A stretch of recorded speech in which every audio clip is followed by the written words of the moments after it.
Chapter 921. You're dead. Chapter 921. You're dead. Underscore. The battle happened faster than Yin thought. On this battleship, the strongest warrior was the person at first sky of ethereal god realm. Na Xian had subdued him right from the start. As he couldn't wiggle, he had no free time to care about others. Fei Lan was also at ethereal god realm. She could kill almost all the warriors in this battle except for that guy. The battle favored one side. Only Fei Lan herself could trouble the blood halberd on this battle, making it seem as if the sky was falling on their heads.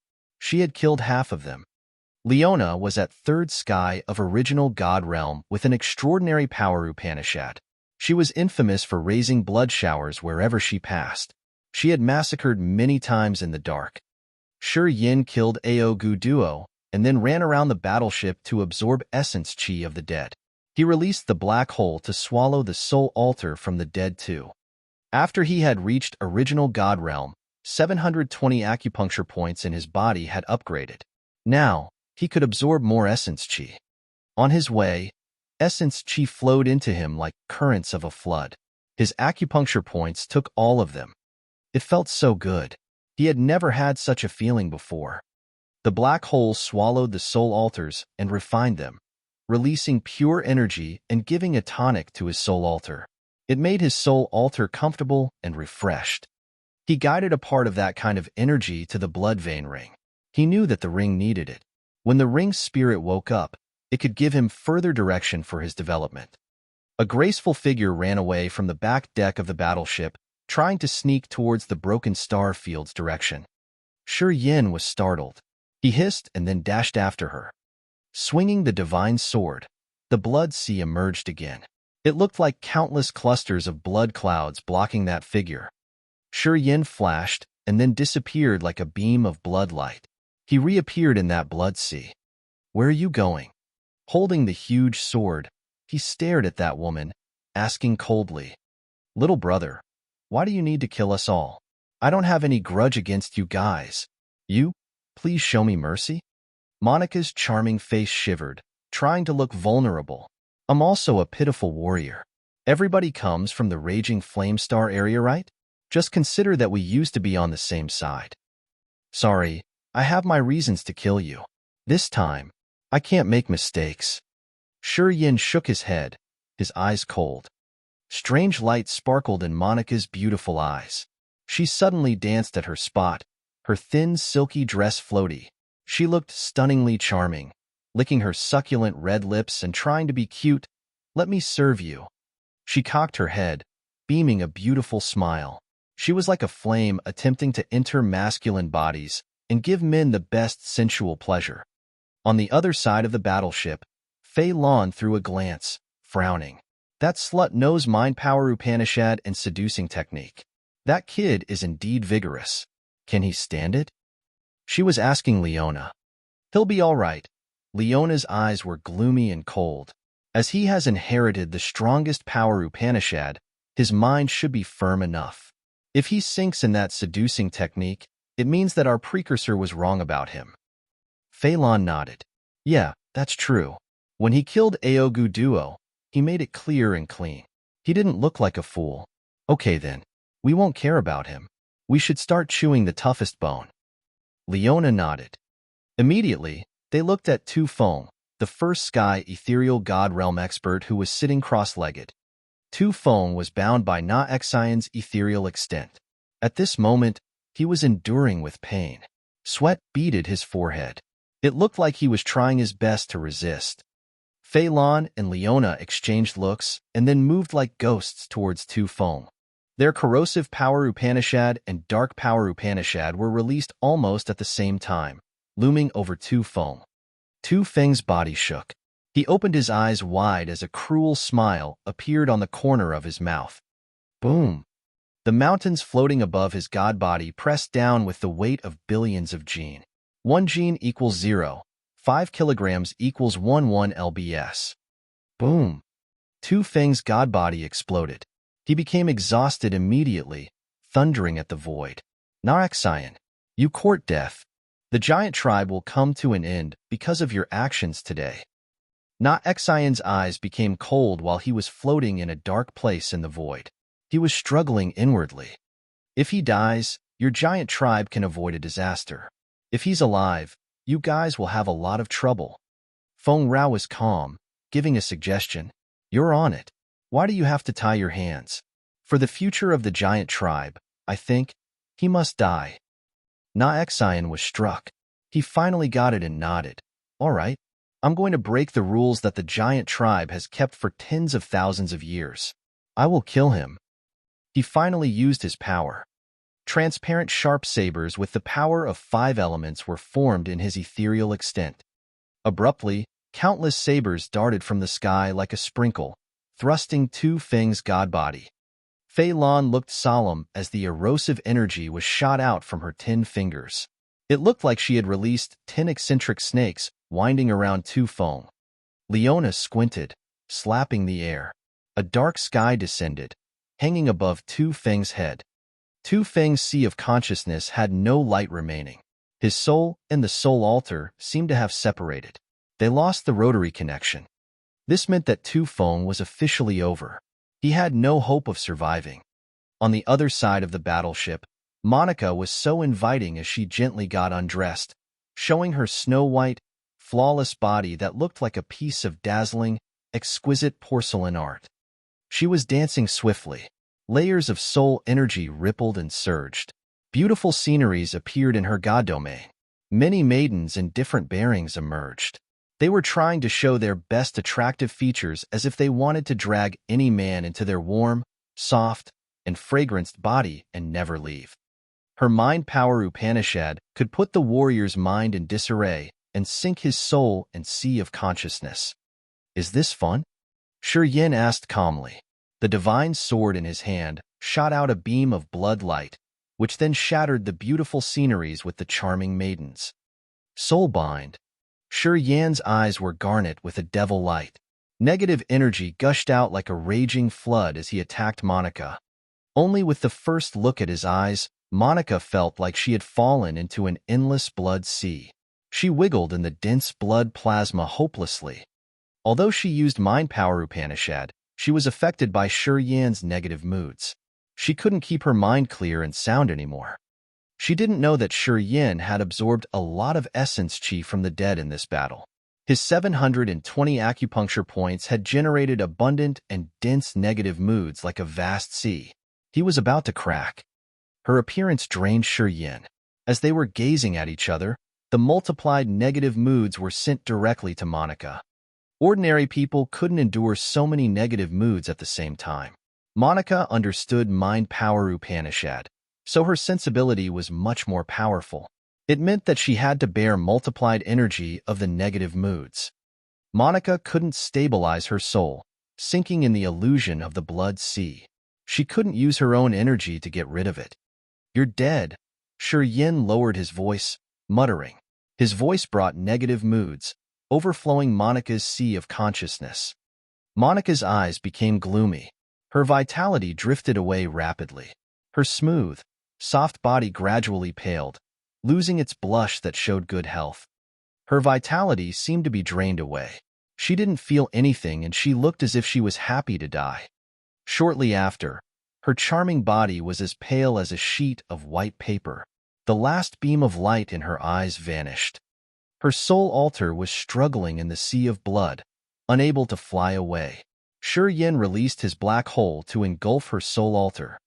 She was at the same realm with Ao Gu Duo, and Shi Yin could also take her life away easily. He had used the negative energy to intrude her soul altar and the sea of consciousness. Slowly, he snatched her vitality. Monica turned into a cold corpse. Floating in front of Monica, Shi Yin squinted while taking in essence chi that gushed out from her dead body.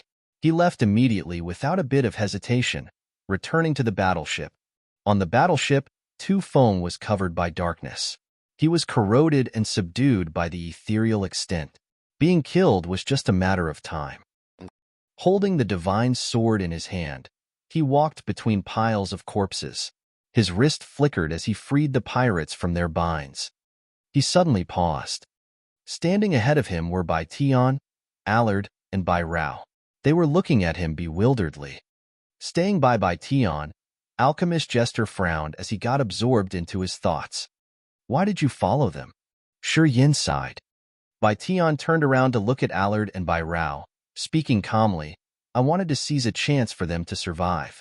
If I followed them, they don't need to work. Of course, without them, perhaps I would have still followed them.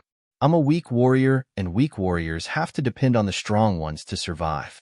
I had no choice. Shi Yin kept silent. I will remember your favor today. Bai Tian looked at him, speaking seriously. If I can survive, I will pay you back for your favor.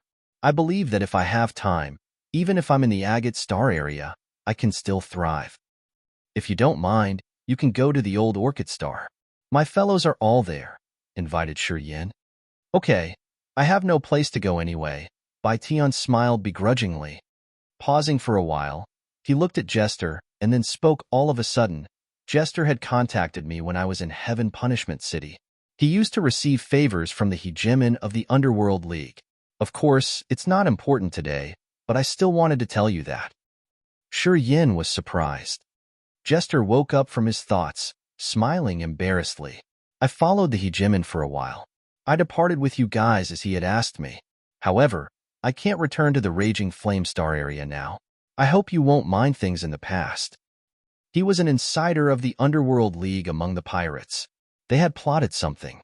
However, man proposes and God disposes of. Nothing would matter now. It's okay. You should follow me from now on. Shi Yin chuckled. Chapter 922. Energy Divergence. Chapter 922. Energy Divergence _ Crack, crack, crack.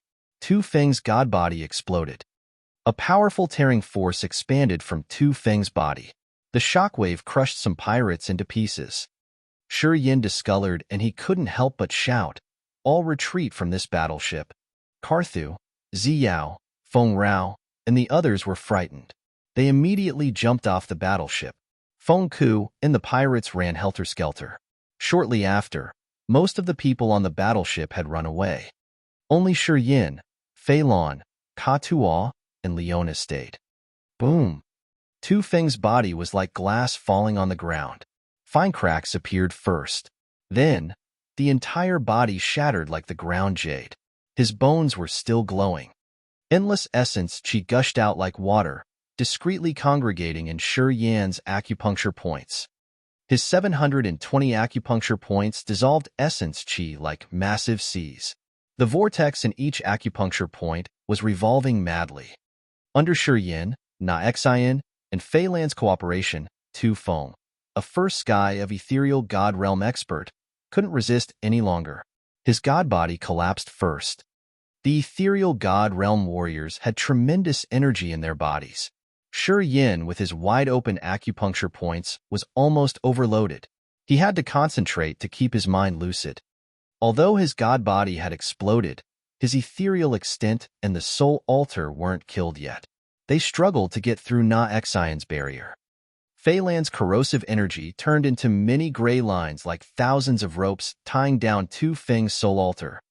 Leona released Dark Power Upanishad, which ghostly covered all the light. Tu Feng's sea of consciousness was now a pitch-black place, preventing him from connecting with his soul. Na Xian's ethereal extent snatched down from the sky, affecting the entire space. Tu Feng couldn't sneak away. At this moment, Shi Yin opened his eyes wider as he was apparently reluctant. He had never devoured the soul altar at ethereal god realm before. He understood that once he swallowed Tu Feng's soul altar and refined it, it would be a great help to him. However, he wasn't so sure if he could endure it or not. If it was greater than his endurance, the effect would perhaps be reversed. He was hesitant, struggling in his mind. We can't let his soul altar flee, or else all of us wouldn't be able to escape Blood Halberd's pursuit. Leona shouted with a cold, brutal face. Crush his soul altar. Fei Lan and Na Xian had tried their best to break Tu Feng's soul altar. However, Tu Feng's realm was profound at ethereal god realm. After his soul altar had left his god body, it could temporarily get rid of rules of nature. If he tried his best to flee, Na Xian wouldn't be able to blockade him completely. Seeing that Tu Feng's soul altar was about to get rid of Na Xian's confinement, Shi Yin finally made up his mind begrudgingly. Touching his glabella, his three-tiered soul altar flew out. An evil aura emitted from the black hole in his soul altar while it was enlarging. It looked like a dark mouth, forcefully swallowing Tu Feng's soul altar. Under that evil aura, Tu Feng's spinning soul altar halted. Tu Feng's ethereal soul was so frightened, as if it could sense some danger. It hissed inaudibly, activating all kinds power. However, no matter how compelling his power Upanishad was, it couldn't help him flee away. The entire four-tiered soul altar was pulled into the black hole that was created by Shi Yin. The original soul on Shi Yin's soul altar suddenly projected a malicious bloodlight from the blood mark on its forehead. The evil energy that could affect people's mind rippled, engulfing Tu Feng's four-tiered soul altar. Tu Feng's aura disappeared completely right at the moment that the black hole devoured his soul altar. Fei Lan and Leona were also frightened because of the evil power Shi Yin had just performed. Tu Feng was dead. His soul altar and god body were gone. Shi Yin had taken in the essence qi from his god body and the soul energy from his soul altar. A disorderly energy emitted from Shi Yin's god body. Each of his acupuncture points was shivering. Negative energy diffused thickly. His skeleton resounded cracking sounds unceasingly as if he had firecrackers installed in his body. Boom! The headband on Ka Tuo's forehead suddenly exploded, revealing a blood mark. Boom! The same blood mark appeared on Leona's forehead. Fei Lan emerged right after her. The wrinkles on her forehead stretched as the identical blood mark emerged visibly. Swoosh, swoosh, swoosh. Beams of blood light shot out from Shi Yin's 720 acupuncture points. They turned into pure energy, flowing to the blood mark on the forehead of Ka Tuo, Leona, and Fei Lan. At the same time, bright light dots filled Shi Yin's soul altar. They were vigorous vitality. The crystal-clear soul altar also entered the blood marks on their forehead like fireflies. The three of them were worried as they didn't know what was happening. However, when the blood light and soul energy light dogs entered their blood mark, their eyes brightened up instantly. They were thrilled. From Shi Yin as the fountain, blood light from his acupuncture points, and the soul energy from the black hole in his soul altar diverged into four beams. One flooded Shi Yin's body, and the other three poured into the other three's blood marks respectively. Fei Lan took most of the mysterious energy, and then Leona. Ka Tuo and Shi Yin had received almost the same proportion. The four of them all had the same blood mark. However, the other three had their marks on their forehead, while Shi Yin had it on his original soul. Apparently, Shi Yin was the giver. He kept and gave away energy. Fei Lan, Leona, and Ka Tuo had received the excess energy that Shi Yin couldn't absorb. There were around 100 warriors on the Blood Halberd battleship, and many of them were at King God Realm. They had around 10 original God Realm experts and 1 ethereal God Realm expert, which was Tu Feng. After they had been killed, Shi Yin had discreetly harvested their essence qi and soul altars. It seemed like he couldn't take in such an enormous amount of surging energy. Fei Lan, Leona, and Ka Tuo shared something in common with him. All of them had the identical blood mark, and this blood mark was able to receive Shi Yin's energy directly. At the moment his energy was emitted, they connected to him proactively. The battleship had many damages, floating silently in the galaxy. Shi Yin, Leona, Fei Lan, and Ka Tuo stood in different corners of the battleship where Shi Yin was the core, releasing this mysterious energy. Fei Lan, Leona, and Ka Tuo used the blood mark to share his energy.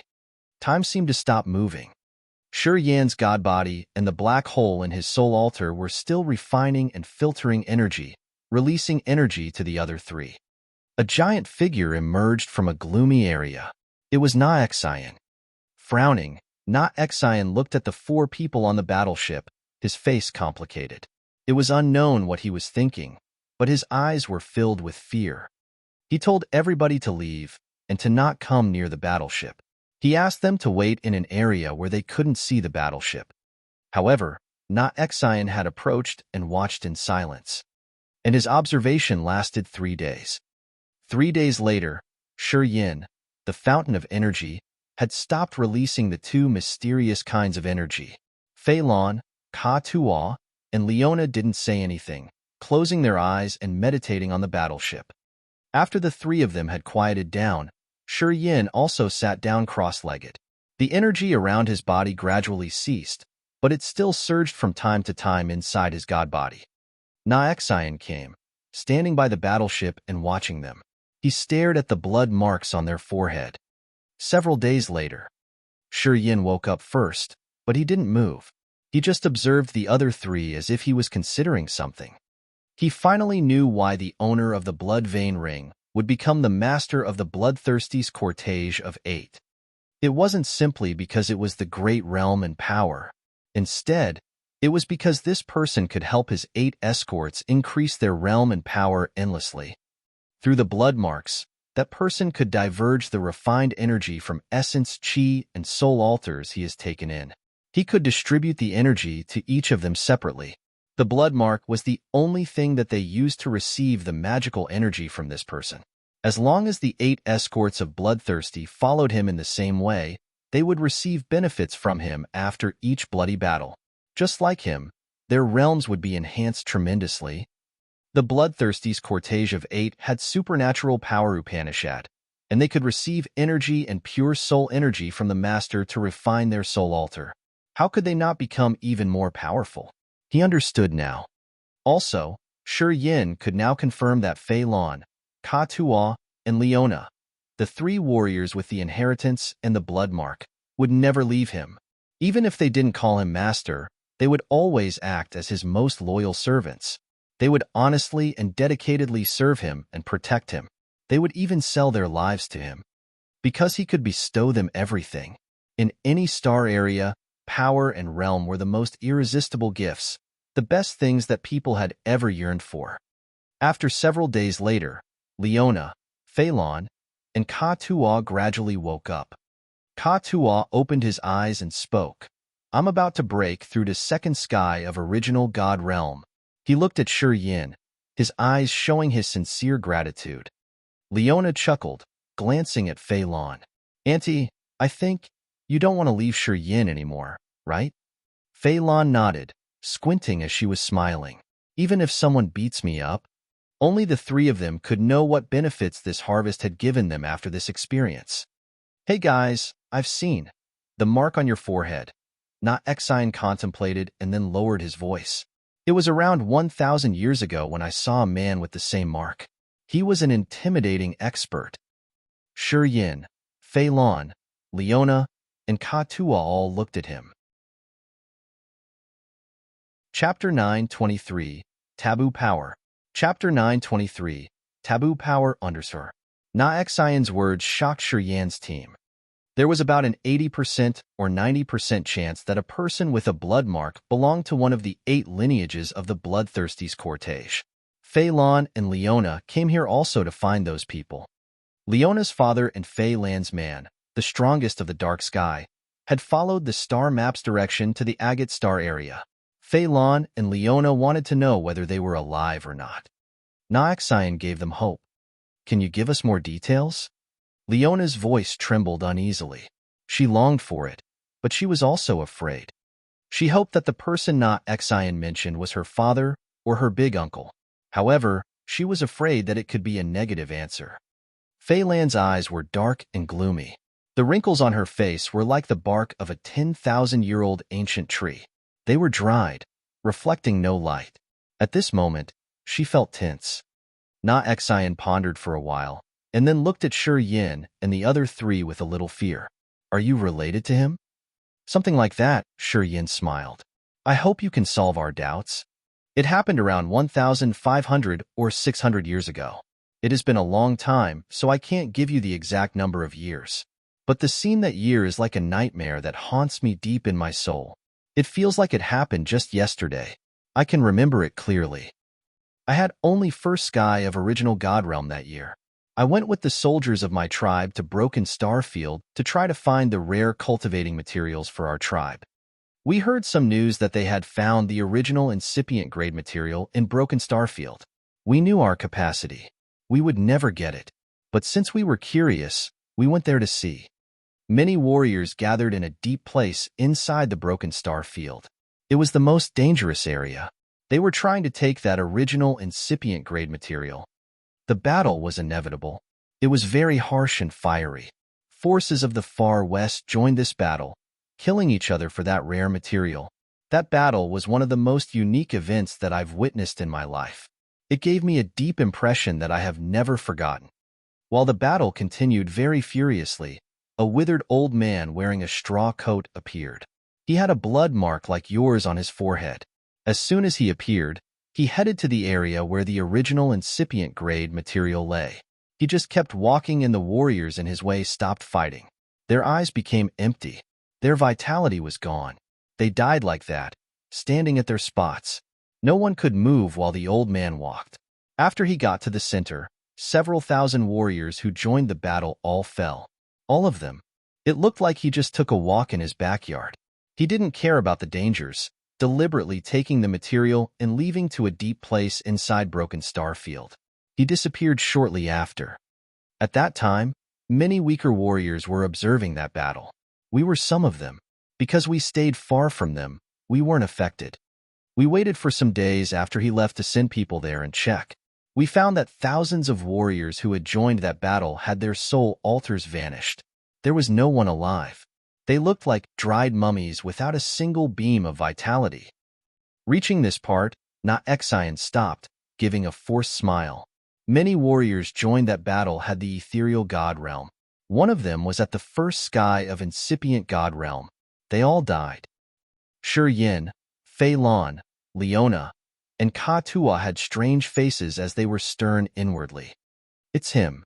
He used to appear in Raging Flamestar area. The one that cultivates dead power Upanishad.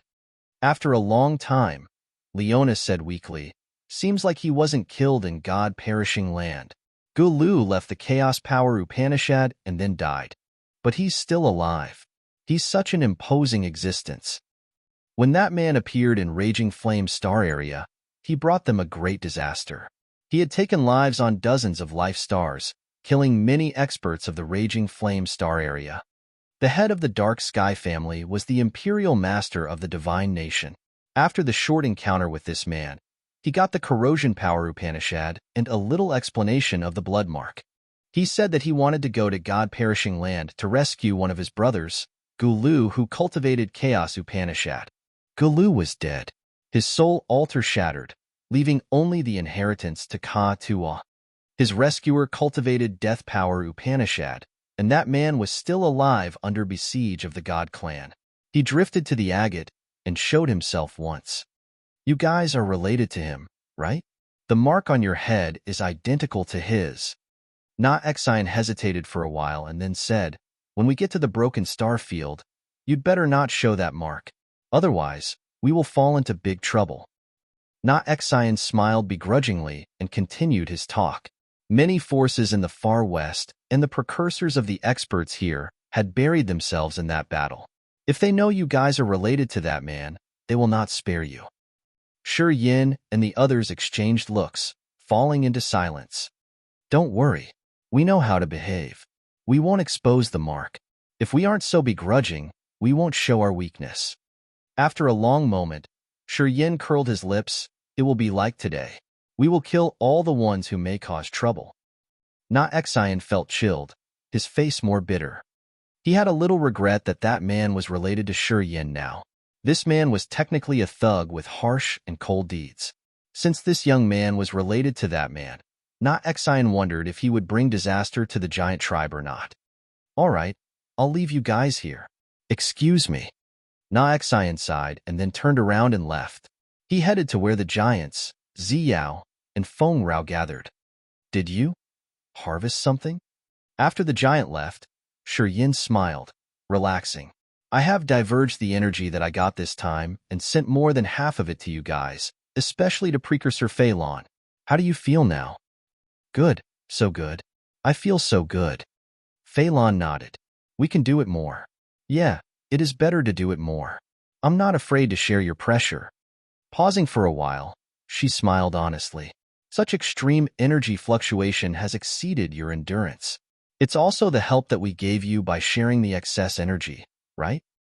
Leona and Katua brightened their eyes. Shiryin smiled. Yeah, it is. I can't take too much energy like that. Absorbing it all is impossible. I felt better sharing it with you guys. They exchanged looks. Shortly after, they burst out laughing. Their countenance relaxed and cheered. Today, Phelan, Katua, and Leona had finally found Shiryan's secret. They knew how special he was and how tremendous the support they could gain from him.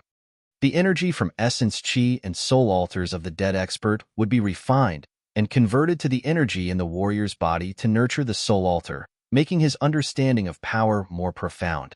This deed of benefiting oneself by harming the others was utterly a taboo. Once the others knew about this, that warrior would be eliminated at any cost. This was the taboo power, the power that shouldn't exist. However, to the ones who received benefits from it, they all knew how marvelous it was to them. I think I don't need to say much. You guys all know how magical it is. Shiryin smiled and nodded. We should arrange our people and continue our journey.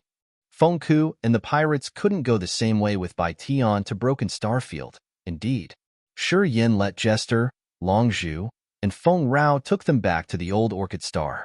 They knew that they should avoid the Spear of Blood halberd. Shortly after, they arranged everything. Jester, Longzhu, and Feng Rao took the others, returning to the old Orchid Star. Shiryin, Phelan, Leona, Katua, Karthu, and Xiao continued to go with the giants to Broken Starfield. Broken Starfield. Deep under a sapphire lake lay a crystal palace. It was the headquarters of Blood halberd. Inside a purple crystal hall were several gloomy lamps. The flames of those lamps had magical energy fluctuations. It rippled like water waves with life auras. All of a sudden, the flame of one of those lamps flickered and then extinguished. Clink, clank, clink, clank. A series of strange noises arose in the purple crystal hall.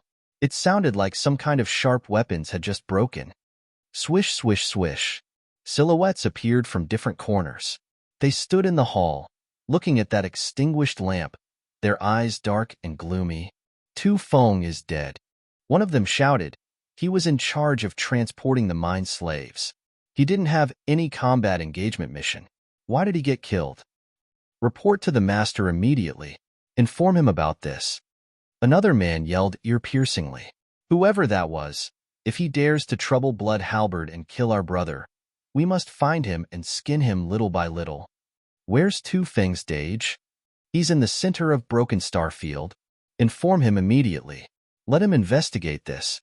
Tu Fei will do his best to take revenge for his brother. Okay. Warriors of Blood halberd continued to spread the news everywhere from the crystal purple hall. Deep in a mine of Broken Starfield, an earth-shaking explosion suddenly sounded in a massive hole. Many mine slaves were slaughtered at their spots. Blood and flesh splashed everywhere. Boom, boom. Rumble, rumble.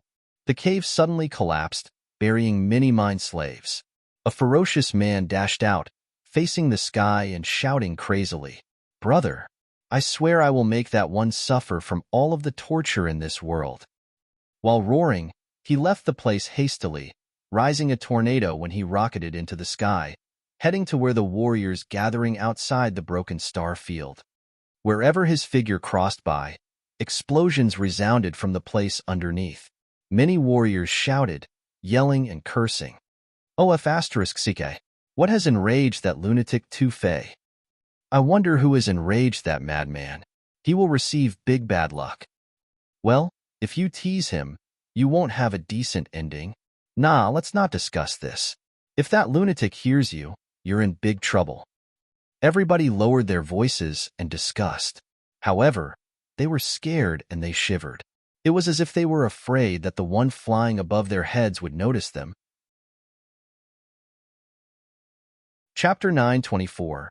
A Reward of 1 million. Chapter 924. A Reward of 1 million _. Shiryan's team saw more battleships when they got closer to Broken Starfield. There were various battleships with strange and yet surprising structures. Some were made of wood, bones, or a particular stone, while some looked like they were made of metal. It could perhaps be some kind of rare metal materials. Notably, their shapes were fascinating. They saw lozenge, diamond battleships. They even saw a monster-like and a tree-like battleship. They all had many-mind slaves who were watched over by experts.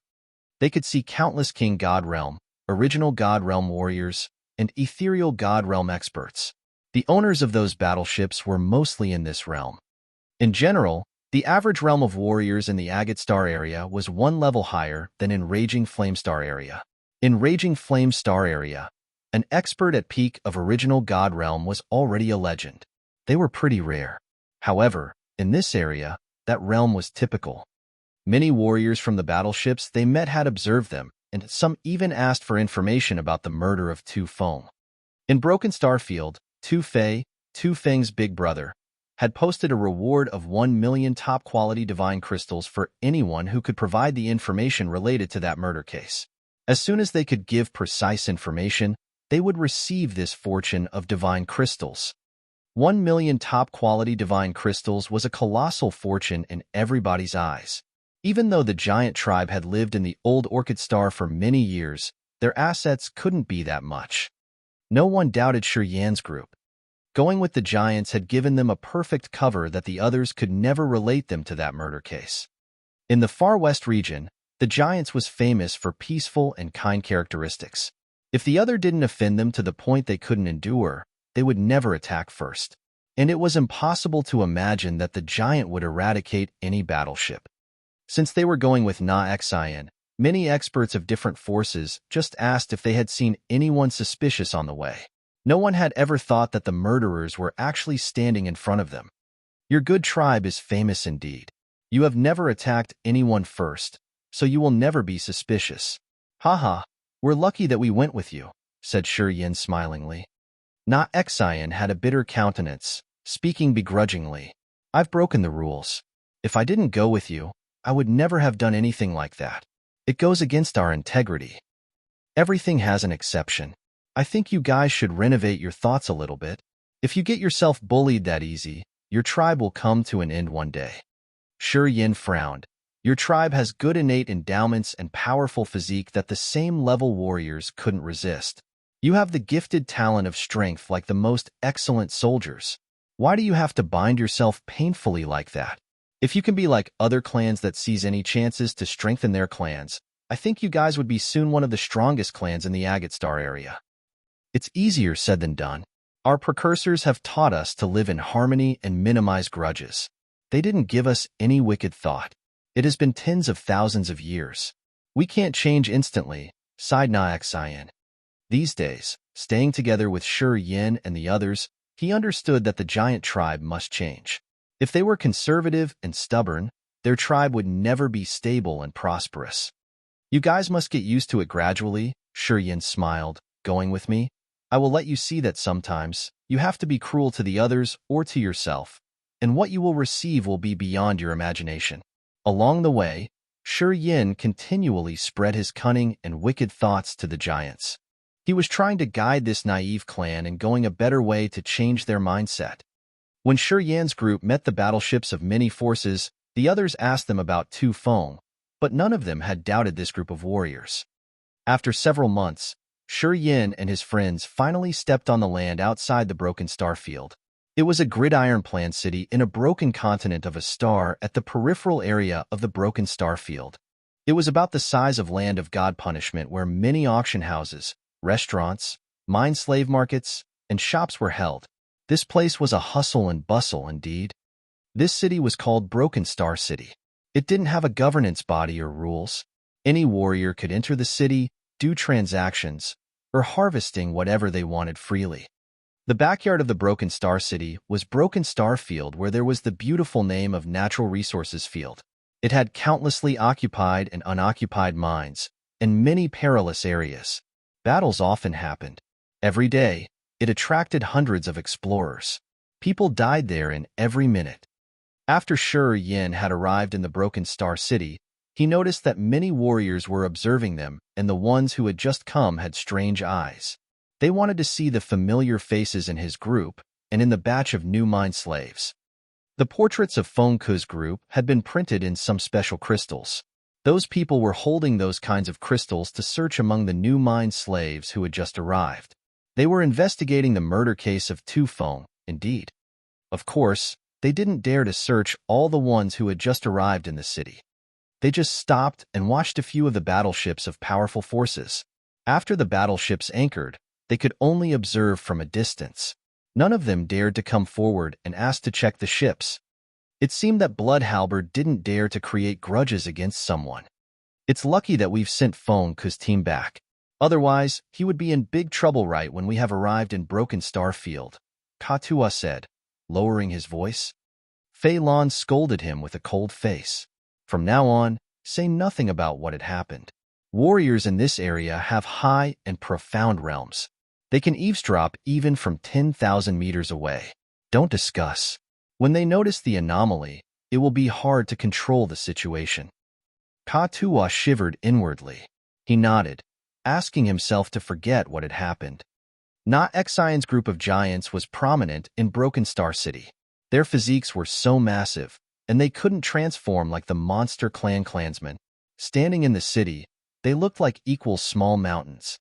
It looked strange that Shi Yan's team stayed close to the giants. It was because the old Orchid Star was a remote area that didn't have many visitors. It was also because the giants weren't good at communicating with other people. Precursor, we should diverge. You just need to tell me the location of AI Fu's shop. Shi Yan lowered his voice as he had noticed the strange eyes of the others. Over there, Na Xion pointed to a direction. Just go there. It's the biggest store. AI Fu's famous in Broken Star City. He got a big place here. When doing business with him, we just need to pay attention to his bargaining. We don't need to worry about having trouble in his place. Once he seals the deal with you, he is easygoing and frank. Okay, after we're done, we will meet again, Shi Yan smiled, walking with Fei Lan, Katua, Karthu, Leona, and Z out of the place that the giant had shown them. From a bird's view, Broken Star City was planned with street grids. It seemed that this kind of layout hid something. Of course, Shi Yan and his team didn't care about this thing. They gingerly walked on the streets and watched out for strangers, heading to AI Fu's auction house. Soon, an ancient, luxury building appeared in their vision. It looked like the building was built from some kind of precious stone. The several hundred-meter-tall building was glowing in a silvery halo as it was made of strange silver rocks. Compared to it, the surrounding buildings and houses around looked much smaller. Shi Yan chuckled as he knew that it was their target. He took Fei Lan and the others to that place quickly. At the stone gate of the ancient building, a lanky teenage at second sky of King God Realm was screaming hastily. Let me in. Let me in. I want to see Master AI Fu. I have a good thing to offer. Standing in the front door was a warrior who looked like an iron electricity pole. He was around 3 meters tall with the aura of the monster clan. He got the second sky of original God Realm cultivation base. This beefy warrior guarded the door, squinting and shouting at the teenage, "Get lost. I'm here to offer something good. Master AI Fu will find it interesting. I'm sure." The teenage said affirmatively. Master AI Fu will get angry if you make this mistake. Let me in. Move. The monster clan muscular warrior snorted, waving his hand. The teenager was kicked out like a rubber ball. He rolled until he was stopped by Shi Yan's legs. Blood trickled down his mouth. He got up, frowning, throwing a glance at Shi Yan, and then begging the guard again. I'm begging you. My father needs divine crystals. I'm sure Master AI Fu will be interested in what I offer this time. Our master doesn't have time for you. Brat. Every time you come here, you all bring bullshit news and trash things. Don't disturb my master. The monster clan warrior had a cold countenance. I'm warning you. If you dare to intrude, don't blame me. The teenage shivered as if he knew that the other actually dared to kill him. He stooped in distress, muttering, his face sorrowful. It's really a strange place there. All things are dead. No beam of vitality. That man must have stopped there that year. I think it must have his will or intent domain there. Fei Lan's eyes brightened. Her figure flashed, and then she reappeared by the boy. She contemplated, and Hin asked, "What do you know? Can you tell us?" The teenager was struck, jabbering. "Last time I went to a deep place in the Broken Star Field, I found a strange place. That place has no sign of living things. The earth and heaven energy there seems to be restrained. Something like power Upanishad also surged there. I didn't dare to enter. I felt so weak just standing by the edge of that place, so I hastened to leave." Fei Lan got something.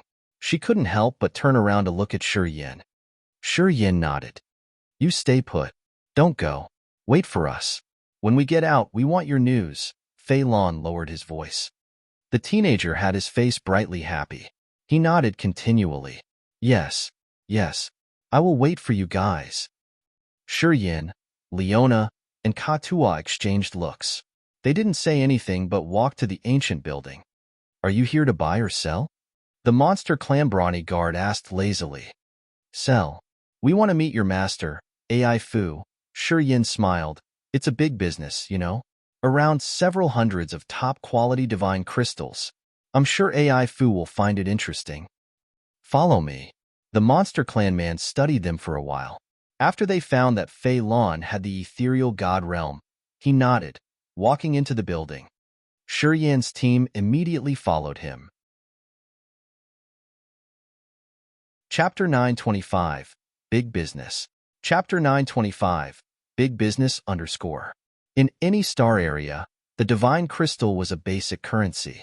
The divine crystals stored earth and heaven energy that warriors could absorb directly. This feature ensured the constant value of the divine crystal. The agate star area had many life stars with abundant earth and heaven energy. If the warriors cultivated there and accumulated energy, their powers would increase gradually. However, the warriors wouldn't always stay in one life star. They needed to go to different areas to gain experience and practice. In many isolated areas, earth and heaven energy was cut off. Once the warriors got hurt or consumed a lot of energy, they had to use divine crystals to recover. The agate star area had top-quality divine crystals. Each crystal could store an enormous amount of energy, which could restore 1/10 of the power of a warrior at original god realm. The divine crystal was also the source of energy for battleships, formations, treasures, and the refining process. It was inevitable to a warrior's cultivation. Thus, divine crystals were never going to be outdated. They were going to always be the standard and popular currency. The reward of 1 million divine crystals posted by Tu Fei of Blood Halberd made many people drool. Many information brokers were stirred up because of this reward. The entire Broken Star City was looking for the murderer who had killed Tu Feng. AI Fu also had some kinds of news like this. AI Fu was famous in Broken Star City, indeed.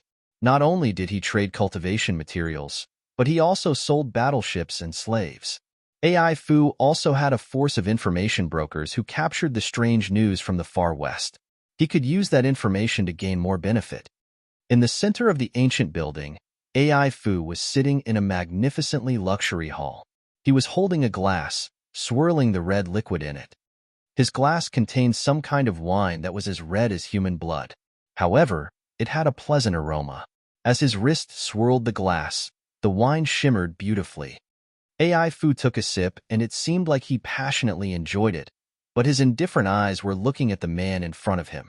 "I've done a lot of businesses with your blood halberd. Of course, I will pay more attention to you. I'd met your brother several times. I will keep an eye on his case."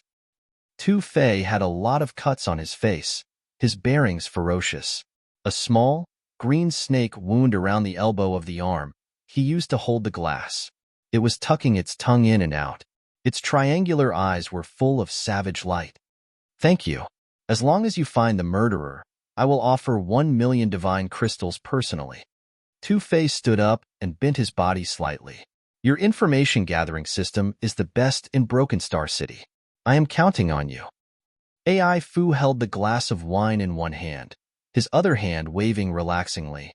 He smiled. "Don't worry. If someone gets the news first, it will be my men." "Yeah, I believe so. Thus, I came to see you." Tu Fei looked stern. "If you need to use force, please spare his life. I want to kill him myself. Of course, I can feel your brotherhood. Don't worry.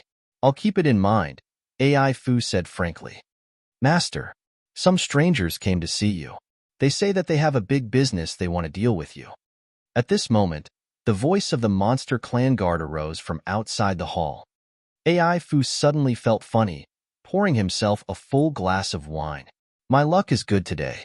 I got 2 businesses come to my door. Haha, let them in, let them in. You guys can come in now, said the monster clan guard. Shi Yin, Leona, Fei Lan, and Ka Tuo walked into the great hall. They saw Tu Fei. Tu Fei's eyes were like the malignant eyes of a viper as they were raking through Shi Yan's team. Under his eyes, they felt chilled as if a snake was using its sticky tongue to draw something on their skin. They all felt uncomfortable, their soul altars trembling uneasily. Fei Lan's wrinkles twitched as she frowned discreetly. Tu Fei's line of sight was focused on Fei Lan, the warrior who had the highest realm in this group at first sky of ethereal god realm. Shi Yan's team and Tu Fei passed each other.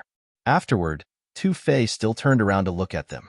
After a while, he snorted and left with a worried face. Huh, don't touch him. He's about to go crazy. Someone killed his brother. He's like a mad dog now. He hates that he can't bite people to vent out his anger. After Tu Fei left, AI Fu didn't try to be polite, and he mocked Tu Fei. Come here, come here. What do you have to offer? Let me see. As long as you have good stuff, you don't need to worry about the price. Is he Tu Fei?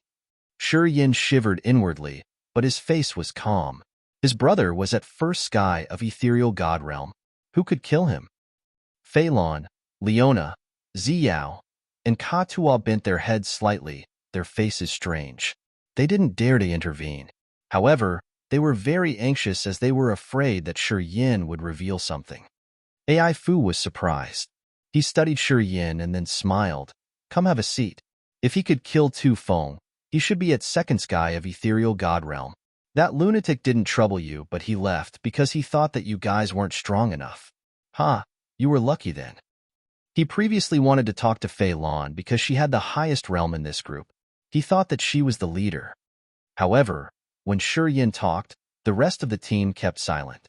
He immediately understood that the young man at first sky of original god realm was the real leader. He was startled and couldn't help but think why that was the case.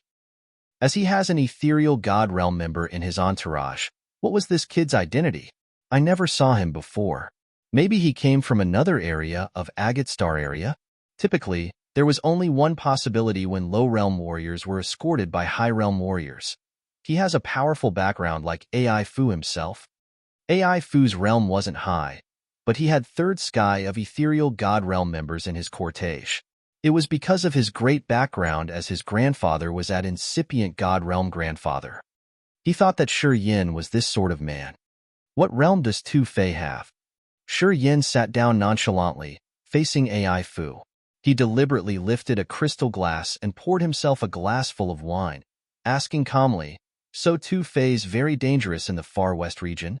The calmer and more natural he was, the higher the possibility that AI Fu thought he had an influential background. He studied Shi Yin, speaking with a smile. Tu Fei's at second sky of ethereal god realm. He's famous in the far west region, indeed. He's the commander of Blood Halberd. Is he dangerous or not?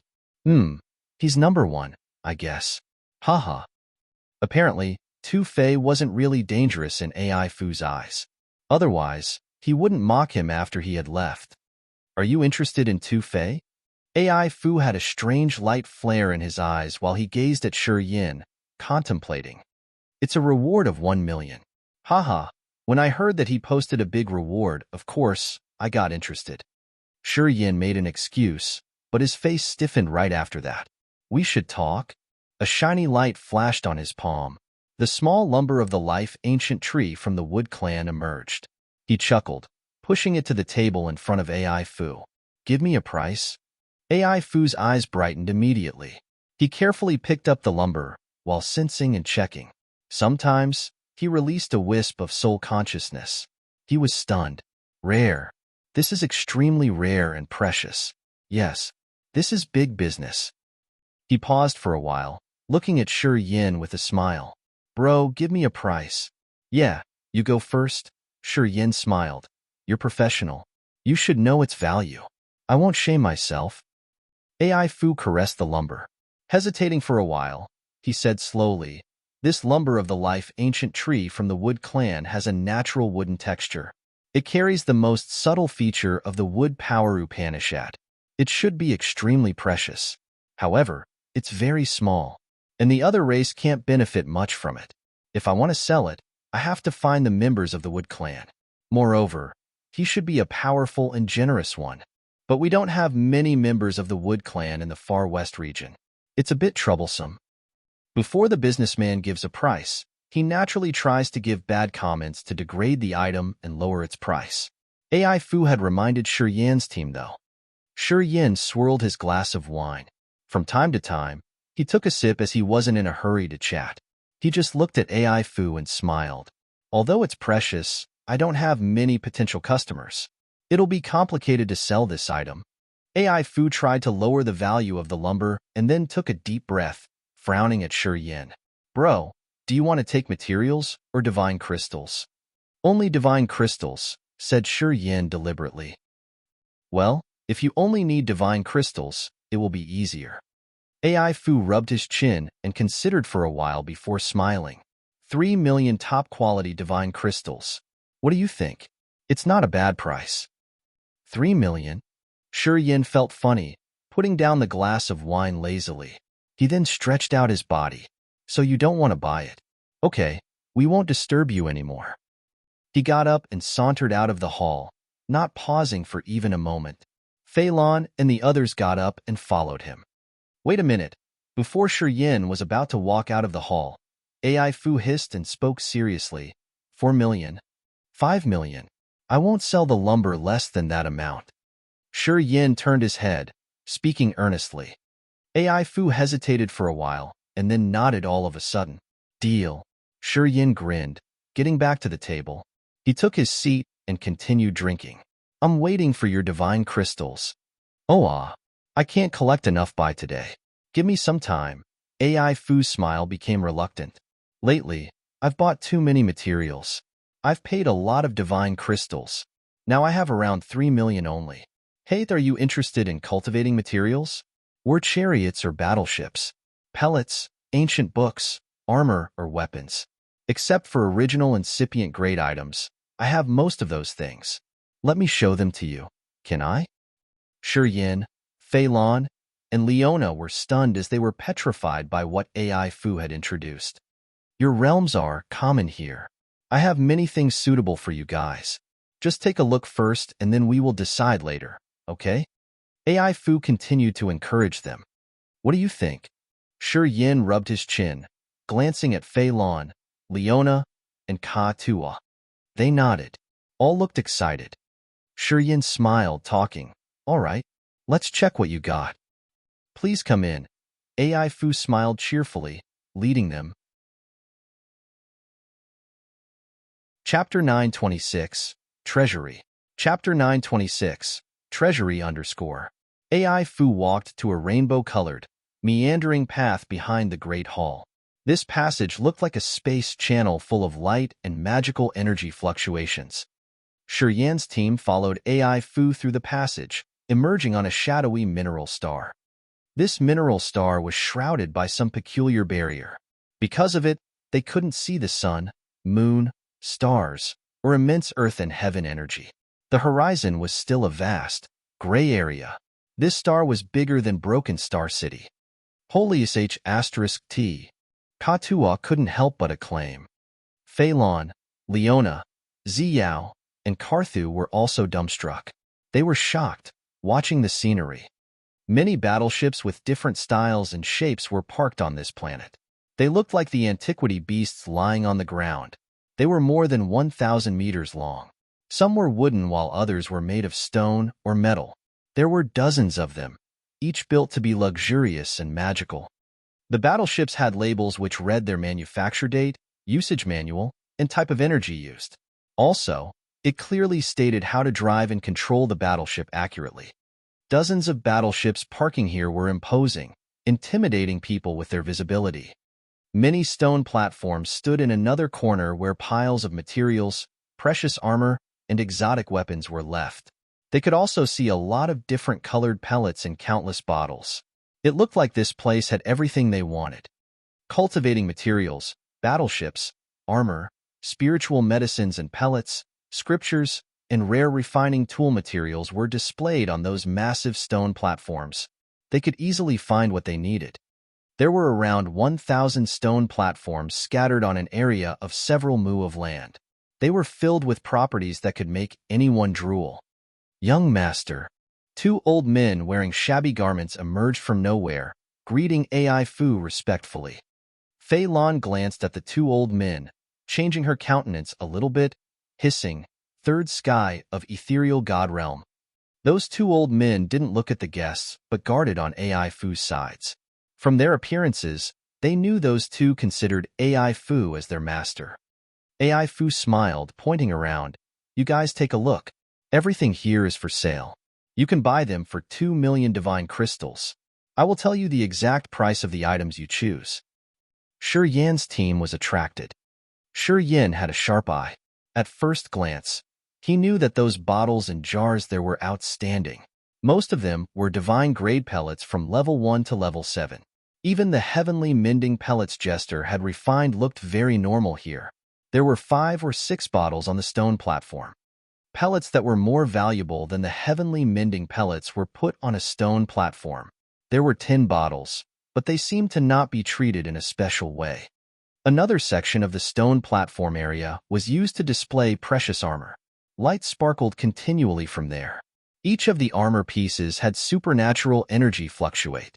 They could feel the distinctive auras of lightning, flame, and ice. Apparently, they were made for warriors who cultivated different power Upanishads. All of them made people drool. Ai Fu was genuinely a wealthy man sitting on a mountain of treasures. This star used to be an abandoned mineral star. We've renovated it and made it our storage area. Choose what you want. I will use the divine crystals to give you the prices. Ai Fu was satisfied seeing them astounded. He smiled and continued. You have 2 million divine crystals. Choose whatever you want. We can use divine crystals to pay for everything here. Karthu, Ziyao, Ka Tua, and even Leona were looking at Shi Yan with desire in their eyes. Shi Yan couldn't be calm anymore. Hesitating for a while, he gave a forced smile. You guys can check if you want anything.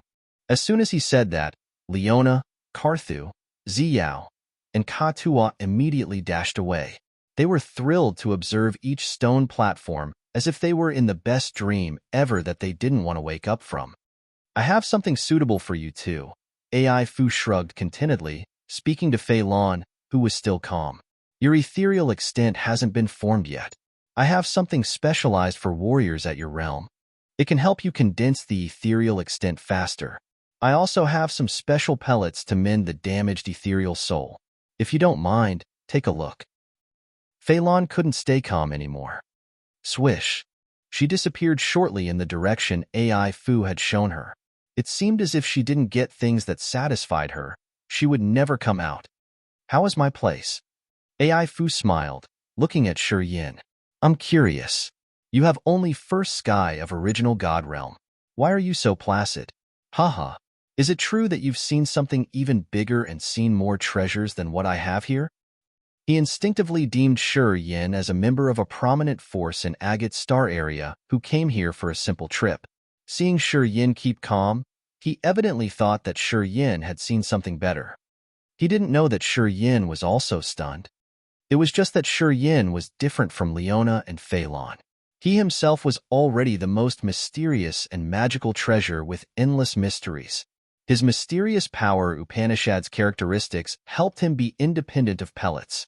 He knew the essence of his power Upanishad, so he didn't need to use external support. He didn't have a special need for the tonic pellets in this place.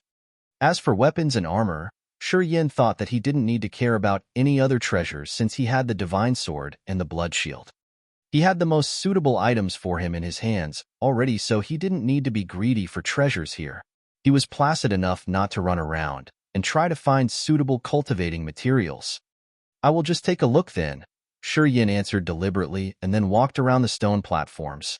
Sometimes, he threw a glance on the battleships afar from them. Expensive battleships are from 100,000 divine crystals to millions of them. Of course, there are more expensive battleships, which can be compared to the value of a life star. Anyway, I'm not capable of selling them. AI Fu smiled, following him to give him more information. If you don't have a battleship or your battleship is broken, you should consider buying one here. Just tell me what kind of features you want. I will give you more information. Speed, defense, attack. I have everything. I'm sure you will like them. AI Fu was promoting his products, trying to fill the hole of 2 million divine crystals. He hated that he couldn't make Yin buy more. Yin listened to him and didn't intervene. He just smiled, watching each stone platform. His silky soul consciousness was searching around discreetly. He halted by a stone platform, frowning. This Tenmu platform was supported by 2 shabby formations with the cut empty fantasy crystal as the foundation. The magical, exquisite lines were carved thickly on the crystal, weaving with each other to make patterns and drawings of the broken formations. Mother and Child Sky Linking Formation. They are said to be created by a warrior who specialized in space power. Within 1-star area, we can use this formation to connect. Anyway, this formation is broken. Otherwise, it would be priceless. But it's cheap now. Are you interested in it? Smiled AI Fu. This pair of formations can connect the space within 1-star area? Yan's eyes brightened. Before it was broken, this formation was able to do that. However, its range was just within 1-star area. It's not as magical as the hollow channel, which can connect the 2-star areas. AI Fu smiled. But it can't do anything now. It's broken. Both the mother formation and the child formation are broken at different levels.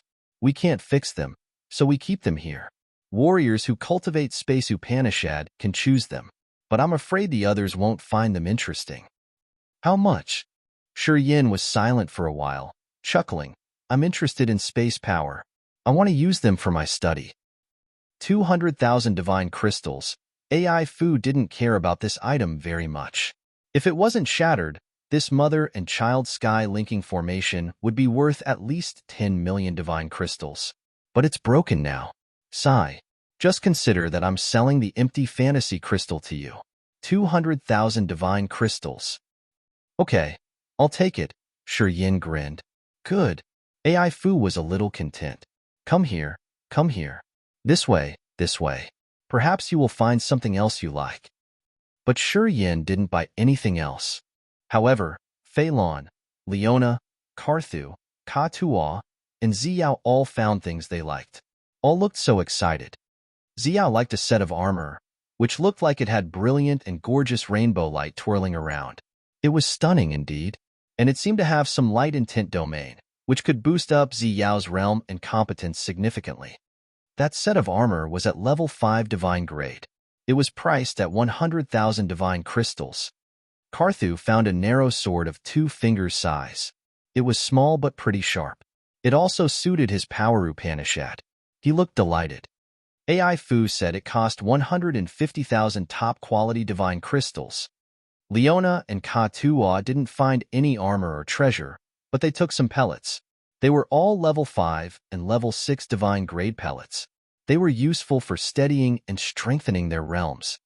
AI Fu set the price of 500,000 divine crystals for those bottles. Fei Lan had found the most precious item. She had a sticky, ivory substance called etherealizing fluid. According to AI Fu, it provided the best help in condensing ethereal extents. Naturally, it was precious. It was just a tiny chunk of etherealizing fluid, but AI Fu said it cost 1 million divine crystals, and he couldn't give them any discount. Fei Lan made it her precious treasure. She picked it up and never wanted to let it go. She had sensed the substance and realized how it could help her. She nodded at Yin, implying that she wanted it. With their 2 million divine crystals, Yin bought the mother and child sky linking formation for 200,000 divine crystals. Ziyao took a set of armor that cost 100,000 crystals. Carthu got a sword priced 150,000 divine crystals. Leona and Ka Tua bought bottles of pellets that cost 500,000 divine crystals. Fei Lan took the etherealizing fluid for a price of 1 million divine crystals. Thus, they had almost used up their 2 million divine crystals. They had only 50,000 left. You still have 50,000 divine crystals that you can use. AI Fu felt satisfied now. Just look around and find more items. It would free me from trouble then. Okay.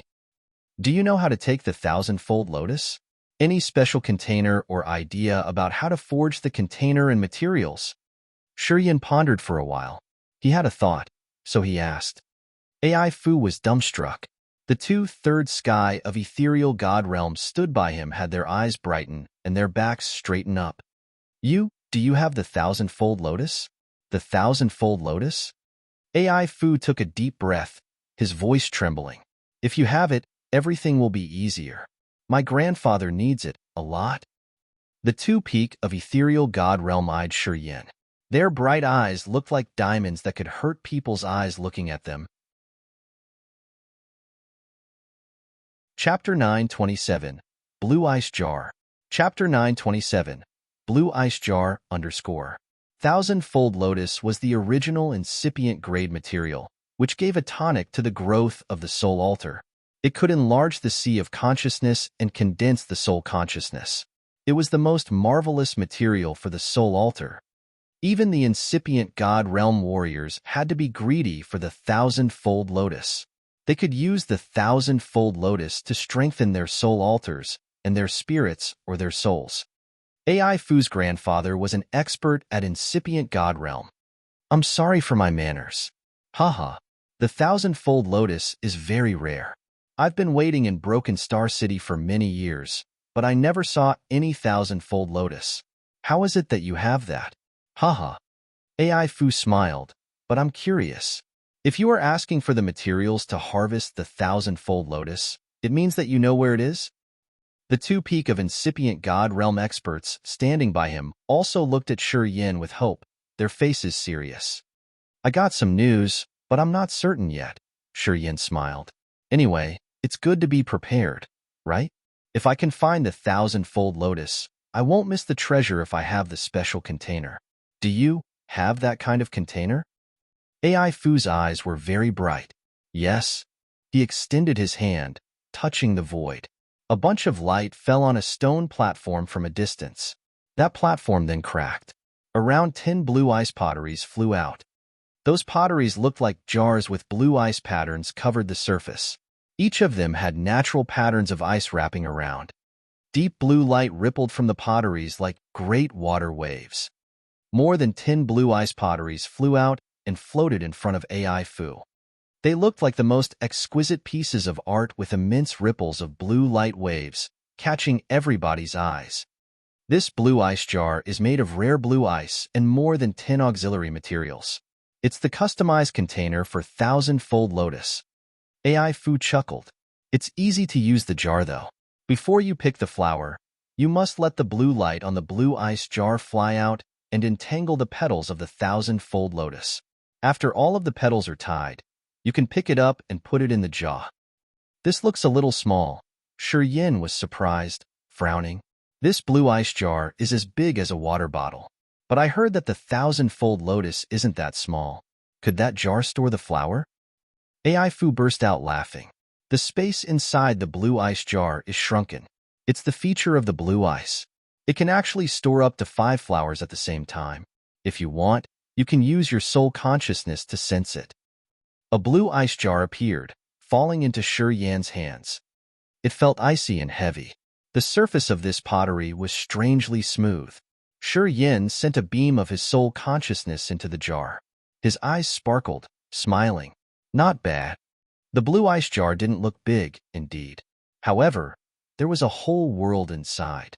Shiyin could feel the immense blue water inside the jar, filling up a much bigger space than what he saw. AI Fu was telling the truth. The volume of each blue ice jar could store 5 or 6,000-fold lotuses. A blue ice jar is priced at 20,000 top-quality divine crystals. You could take only 2 jars with your amount of divine crystals. However, I'm in a good mood today, so you can take 5. AI Fu rubbed his chin, contemplating for a while. Light flashed on his finger, and 4 more blue ice jars spun, flying towards Shi Yin. Pausing for a while, AI Fu said earnestly, "Bro, if you can find the 1,000-fold lotus and get it, please sell it to me. We can always negotiate the price. I'm sure that I won't fail you." Shi Yin smiled, taking the blue ice jars. He turned around to look at the bright, colorful materials on the stone platform near there, and he spoke. "Okay. If my luck comes and I can get the 1,000-fold lotus, I will definitely sell it to you." "Awesome." AI Fu laughed. Then, to close this deal, he solemnly handed Shi Yin a fantasy sky ring. This ring stores 3 million divine crystals. You can take the pellets or materials you've chosen. Our business is over here. All right. Shi Yin took the fantasy sky ring and signaled Fei Lan, Leona, and the others to put away their items. Then, they walked to the mother and child sky linking formation. AI Fu and the 2 old men looked at him with astonishment. The mother and child sky linking formation was a space-class formation carved on the empty fantasy crystal as the foundation. The fantasy crystal was marvelous, and it couldn't be stored in the fantasy sky ring. Thus, seeing Shi Yin halt there, they were curious and surprised. "Bro, where do you live? I'll have my men deliver the mother and child sky linking formation to you. Will that be okay?" AI Fu thought, and then offered kindly. "No need. I can bring it with me." Shi Yin smiled, caressing the fantasy sky ring he had refined one more time. Countless fine space cracks appeared from the ring. They shot out from the ring's surface and then congregated, creating a bunch of intense light that shrouded the mother and child sky linking formation. In the next moment, the intense light disappeared together with the formation. The ring flashed, and the strange space energy fluctuation around it gradually ceased. "You're cunning." AI Fu couldn't help but yell. "If you don't know Space Upanishad, how can you take the mother and child sky linking formation with the empty fantasy crystal as the foundation? I lost a lot of money this time. A great loss." The 2/3 sky of ethereal god realm warriors standing next to him were also shocked, looking at Shi Yin. Shi Yin chuckled. "Our transaction is done. You shouldn't regret it. Okay, we gotta go now. See you later when we have a chance." AI Fu wore a bitter visage, but he couldn't do anything. "This way, please." He took Shi Yin's team through the brilliant passage to return to the Great Hall. Then, he asked his guards to send Shi Yin's group off to the main gate. Then, AI Fu got back to the Mineral Star, his face complex. "Young master, this man bought blue ice jar to get the 1,000-fold lotus. The blue ice jar is used to store the 1,000-fold lotus only," hissed an old man. "Young master, our master has advised us to try to buy the 1,000-fold lotus. We've produced those jars for so many years, but we haven't had a chance to use them yet. Do you think that kid is going to take the flower?" asked the other. "My grandfather has had the bottleneck. He needs the 1,000-fold lotus to break through. I know you're rushed." AI Fu knitted his brows tightly. "I've kept an eye on the 1,000-fold lotus for years, but that thing is strange indeed. No one knows where it grows or how to grow it. I've checked all the areas that they said they found the 1,000-fold lotus, but I found nothing. Where does that man come from? It's strange. How could he get the news of the 1,000-fold lotus? I wonder if he lied to us." Pausing for a while, AI Fu touched something in the void. A light ring expanded from his finger. The dark sky slowly revealed. A shadow like a ghost flew out. "Young master, what do you want me to do? Do you know that group of people? Lately, have they operated in any area in the Far West region? There's no record of them. The first time we found them was when they went with Na Xian of the giant tribe.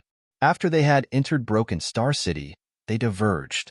Oh yeah, Migu and Milu brothers have captured 7 giants. They asked the giants to pay a ransom of 700,000 divine crystals. Na Xian came here from Old Orchid Star. I guess it was because of this." "The giant tribe? Old Orchid Star?" AI Fu's eyes sparkled with a faint light. After a while, he was shaken. "Oh right. According to the rumors, the Old Orchid Star also has 1,000-fold lotus."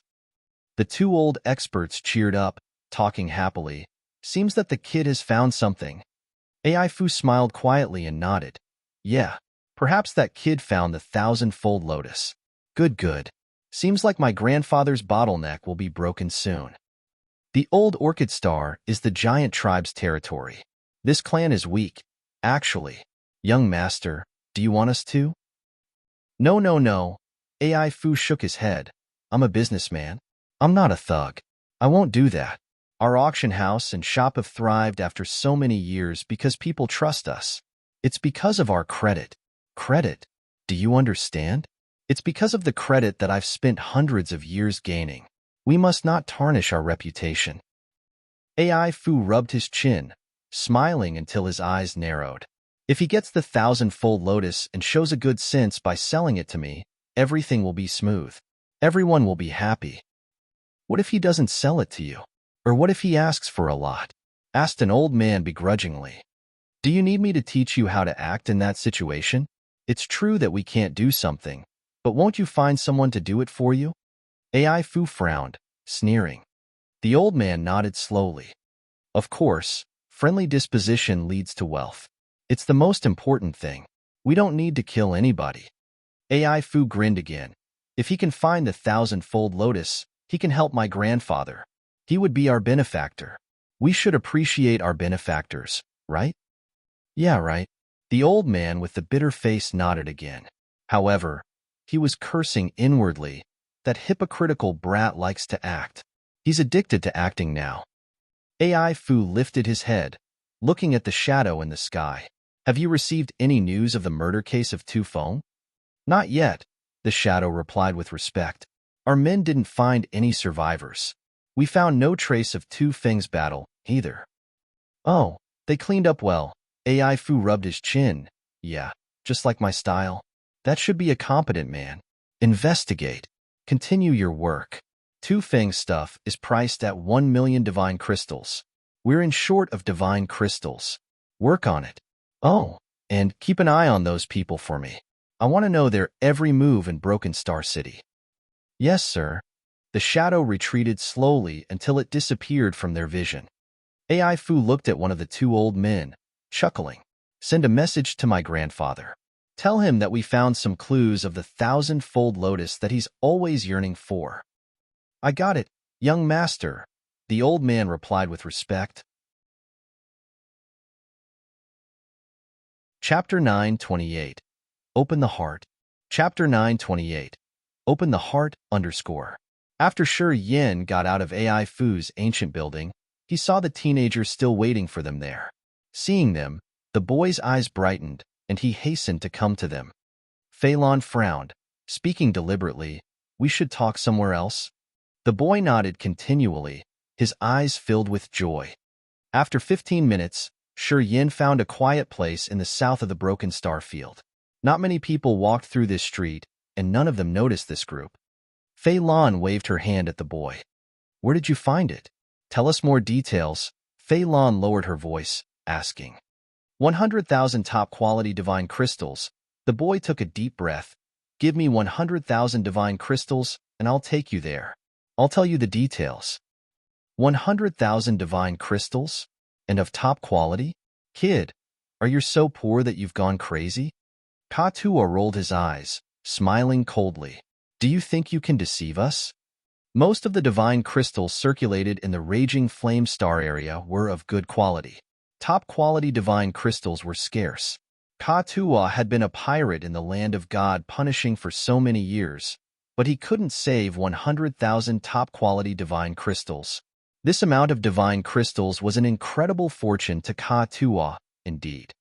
This kid asking for 100,000 top-quality divine crystals had enraged Katua. His eyes sparkled with a savage light. The boy paled as he was a little scared. However, he was still persistent. You must give me 100,000 divine crystals. You can't miss even one. And I don't need even one extra piece. I need divine crystals to save my father. Fei Lan looked at Shi Yin. Shi Yin nodded slowly. Okay, we'll give them to you. Fei Lan frowned, taking a brand new fantasy sky ring in Shi Yin's hand and handing it to the teenager. You can check it. I'm Ji. Thank you. The boy smiled honestly and then checked the fantasy sky ring. His smile became brighter. Yeah, It isn't missing a piece. You will remember your benevolence. Get straight to our business, Phelan said impatiently. You nodded. It's deep inside Broken Star Field. I went there with some other people. They were all dead. Only I survived. I entered deeper and I found no living beings aura, no earth and heaven energy. The dead chi filled that place. I felt a heavy pressure. I felt dizzy after a short moment. I thought I would die. I got out of that deadly place where the dead chi hovering. I thought it should be related to the man in that legend, said Jiyu. How do we get there? Asked Phelan. It's hard to tell. I can guide you guys there. Jiyu paused then added, if you want to go? Phelan looked at Shuryen again. Okay. When we want to go to Broken Star Field, we will find you, Shuryen smiled. You can go now. As long as you don't leave the Broken Star Field, I can always find you. You believe me? Aren't you afraid that I'm going to run away? Jiyu was surprised. You can't escape, Shuryen said deliberately. All right. I think you have something urgent to do. Jiyu nodded continually and carefully put away the fantasy sky ring. He immediately departed as he had to rescue his father as fast as possible. We sold that lumber of the life ancient tree for 5 million divine crystal. We used 2 million, and now we gave Jiyu 100,000 more. How can we talk to Na Xian? Katuo was a little bit ashamed, laughing. They don't know it yet. How about telling them that we sold that lumber for 2 million? Shuryen snorted. We won't be greedy for just a little profit. Na Xian trusts us. We will absolutely not fail them. It's not easy to establish a friendship with the giant tribe. We shouldn't lose it. Our fellow people will live in Old Orchid Star for a long time then. Katuo was busted. He knew he was being unreasonable, so he beamed a smile. I thought it was hard to explain to him, though. Just tell him the truth. It's like we borrowed divine crystals from them. After we get the 1,000-fold lotus, we will pay them back, said Shuryen. AI Fu seems to have a big interest in the 1,000-fold lotus. Since you bought the blue ice jars to store the 1,000-fold lotus, perhaps he is related to it somehow. Should it be something unexpected? Ziyao said softly, that man's cunning and sly. We don't have powerful competencies. He will seize things from us by force. Phelan, Leona, and Carthu were also worried about this. We had no choice. We didn't know how to harvest the 1,000-fold lotus, so I could only ask him. Shuryen was reluctant. Before the 1,000-fold lotus appears, I think AI Fu won't take action. He isn't so sure. Anyway, when we harvest the 1,000-fold lotus, we should be more cautious. We must only take it step by step. The agate star area wasn't similar to the other star area. There were as many warriors as there were clusters of cloud in the sky. There were many ethereal god realm experts. Generally, they were stronger than the warriors in the Raging Flame Star area. If Phelan and Leona were in the Raging Flame Star area, they could swagger and do anything they wanted. They didn't need to be afraid of anybody. However, in the agate star area, they had to be cautious with every move to avoid fatal consequences. After Shuryen discussed with his team, he left to find Na Xian. The giants were waiting for them in the west of the Broken Star Field. They were very bored. Tribal Ulti, how many divine crystals do you think he could exchange?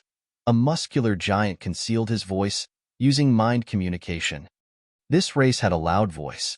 Even if they relaxed and talked to each other, everybody else around them could listen to their conversation. Original God Realm experts could use their souls to talk to each other. However, the giant tribe didn't use this way of communication often. If they really needed to conceal things, they would use soul communication. At least 1 million divine crystals, Na Xian was stern. If we can find the hotshots of the Wood clan, they would buy it for several million, or even 10 million top-quality divine crystals. Of course, it's not practical in the Broken Star Field. This area doesn't have many strong Wood clan warriors. Although AI Fu's evil, he knows things. I think he won't give a low price. Will they deceive us? Human clansmen are always cunning and sly. They are good at plotting people and planning wild schemes. I think they will not. Little Yan's honest. I believe that he won't do that. Tribal Oldie, how could you know that? I don't know. I just feel that he's close to our tribe. He helped us discover the ancient city underground. He contributed the merit half what we got, but he didn't want to compete against us for profits. I think he's worth our close friendship. Yeah, it's true. He just picked an unknown ancient book. It doesn't look valuable, though. Since they've arrived in the old Orchid Star, we've been luckier. First, we had a chance to get back to our ancestral, and we found the inheritance. And then, we discovered the 1,000-fold lotus and the mysterious ancient city. He's our lucky charm. Tribal oldie, you've got a big harvest in our ancestral land. Have you seen the dawn of your breakthrough yet? Almost. I will break through to second sky of ethereal god realm soon. If we can get enough materials and pellets, I can do it faster. We've found the lost inheritance. It's destiny that our tribe will thrive.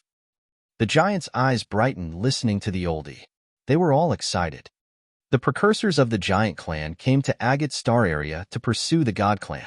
After so many battles, this kind and brave race had volunteered a lot. Many of their precursors were dead in the battlefield, which led to the loss of half of the secret techniques and inheritance of the giant clan. They quenched their god body, using the powerful body to generate the distinctive features of the unique ethereal extent of the giant clan. It was also the foundation of the giant's strength. However, since their ancestors had died, those secret techniques were lost. This time, when they visited Grace Mainland, Na Xian had completed the inheritance in the ancestral land of the giant clan. As long as they had time to rest and recover, they were going to be stronger soon. This was the reason why Na Xian wanted to endure this humiliation using 700,000 divine crystals to exchange for their fellow giants. They needed time, and they couldn't afford to lose any member. While Na Xian's team was talking, Shi Yin approached from afar, smiling. Na Xian's eyes brightened, lowering his voice. How was it? How much do you think? Shi Yin smiled, asking. At least 2 million top-quality divine crystals. We can exchange with this value. Perhaps it could be a little bit higher, but not exceeding 3 million. Na Xian pondered, then whispered. 5 million. Shi Yin gave a low shout. The giants couldn't help but brighten their eyes. They almost laughed happily. 5 million divine crystals were a fortune the giants had never seen before. With this money, they could buy many cultivating materials for their fellow giants, which would advance the children and youth of the giant tribe on the martial path. It would boost their tribe's competence to a whole new level. But I can only give you 2,900,000. Shi Yin was a little bit embarrassed. AI Fu couldn't collect enough 5 million divine crystals. He needed 2 million more, so we took some items. Yeah, we must borrow this money from your tribe. After we harvest the 1,000-fold lotus, we will repay. I'm glad that you told us the truth. Na Xian smiled honestly. About that amount, haha, manage it yourself. If we want to calculate trades, my tribe owes you more. This ring stores 2,900,000 divine crystals. You should pay the ransom for your fellows. Shi Yin gave him the rings, speaking seriously. I will repay our debt. I bought the blue ice jars from AI Fu. As soon as we return to Old Orchid Star, we can harvest the 1,000-fold lotus immediately. Then it's all good. Na Xian smiled again. Different from Ziyao and the others, the giant didn't think about the possibility that AI Fu could figure out something from the blue ice jars they had bought from him and that he may snatch the item from them. The giants were still naive. Na Xian and his giants took the ring with 2,900,000 divine crystals and went to find the Mi Gu and Mi Lu brothers to exchange with his fellow giants. Shi Yin didn't follow him. He and the others walked around Broken Star Field, waiting for Na Xian's good news. However, they couldn't wait for any good news as they heard Na Xian's angry roar. His voice thundered Broken Star Field like thunderclaps as if it could burst off the entire area. His voice came from the north region. Shi Yin frowned, contemplating for a while, and then said, We should go there and see what just happened. Okay. Fei Lan's team nodded immediately. They hurried to the north. Chapter 929. Outsmart. Chapter 929. Outsmart _ North of Broken Star City. In a street corner, Na Xian and his giant fellows were enraged. Their energy surged vehemently. Mi Go and Mi Lu brothers, and 10 King God Realm and Ethereal God Realm warriors were standing and laughing deliberately. Although they were much smaller than the giants, their auras weren't weaker. One of your fellas shouldn't try to find death so easily. He resisted. We just sent him off to heaven. Migu was a member with green-brown skin who was part of the Dark Spirit clan. He was even shorter than humans. With a cruel and cunning visage, he said, "To kill him, we lost 2 men. So you have to compensate for our loss." "Oh right. 1 million top-quality divine crystals. No discount." Milu was his brother who was also a second sky of Ethereal God Realm warrior. He stood by the 6 giants who were tied by iron chains. He squinted his small eyes coldly. The 6 members of the giant tribe had wounds all over their bodies. Some wounds already had pus. They looked very pathetic. All were exhausted. The chains that tied them even had barbs lodged deep into their flesh. Those chains were interlinked with Milu, as if he just needed to think to make those tiny hooks pierce through the giants' bodies. "Tribal oldie. Avenger Tucker. Tribal oldie. Don't mind us. Avenge him. Tribal oldie. Tribal oldie." The 6 wounded giants begged with blood and tears rolling down their faces while they screamed heartrendingly. Na Xian and the other giants looked at them with red eyes, trying to press down their anger to confront Migu. Many experts from different clans in Broken Star City gathered to watch the commotion from other corners of the city. They all looked relaxed as if they didn't care about things that weren't related to them. Evidently, they didn't want to interfere. Broken Star Field didn't have any rule that banned fighting. As long as they didn't affect other people, a battle to the death was allowed to happen at any moment. No one would give AF*CK quite the contrary. It would become an event that would entertain them.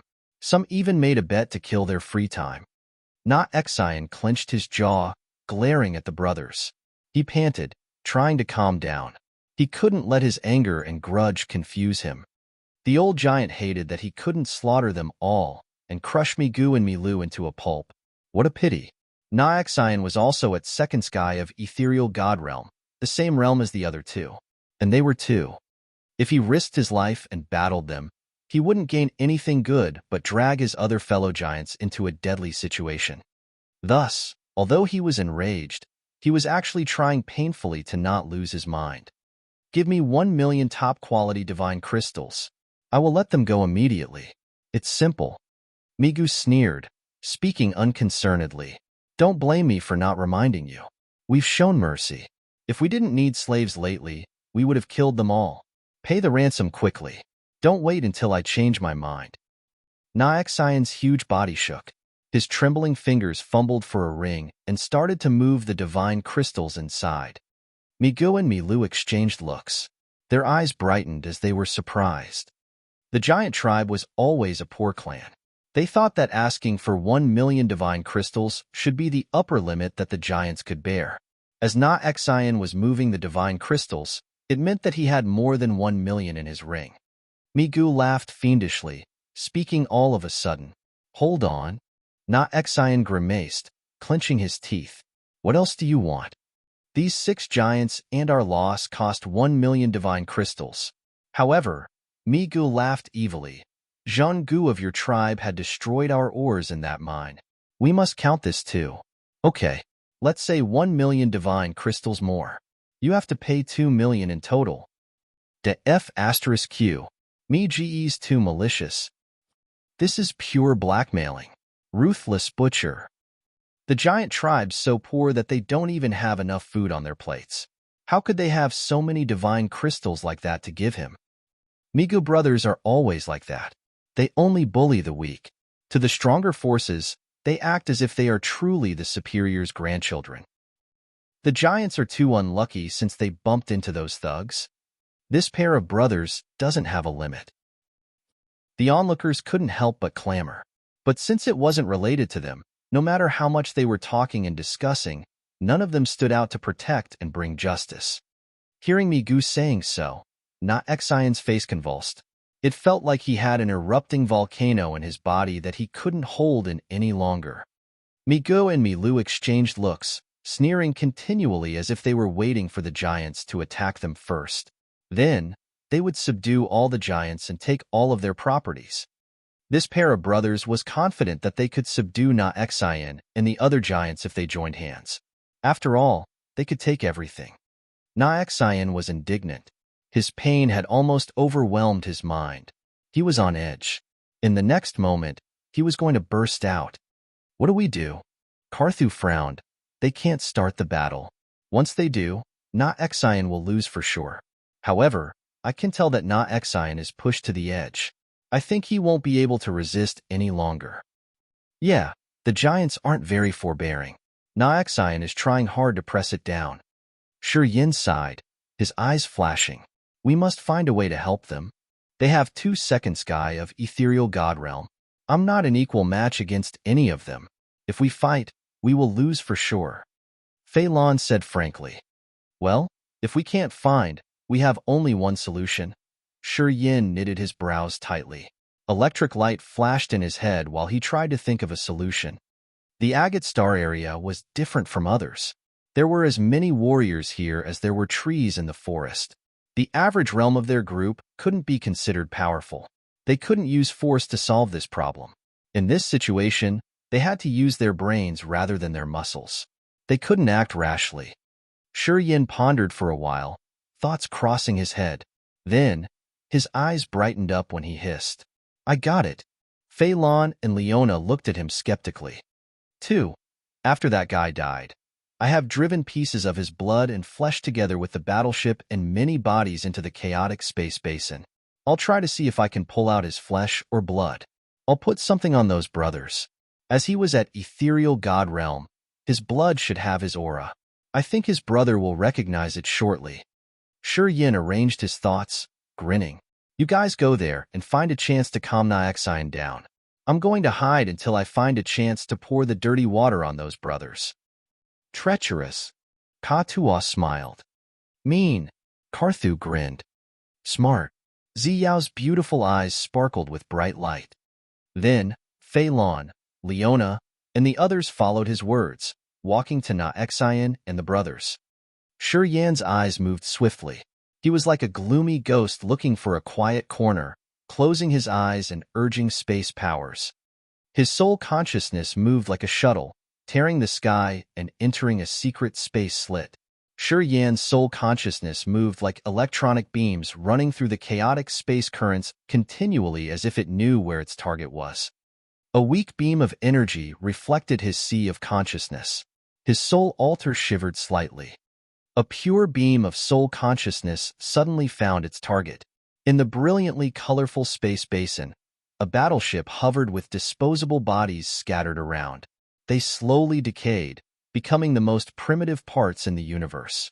As Tu Feng had ethereal god realm, blocks of his flesh were also decomposing, but at a much slower speed. Shi Yan's wisp of soul consciousness moved like a hook, flying towards a dab of blood. It then shrouded a drop of sticky blood and returned to his soul from the chaotic space current.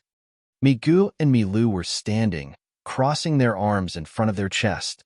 They were sneering, waiting for Na-Xian to burst out. Then, they would have an excuse to capture the giants and seize their properties. This pair of brothers wasn't hurrying. Milu stood between the 6 wounded giants.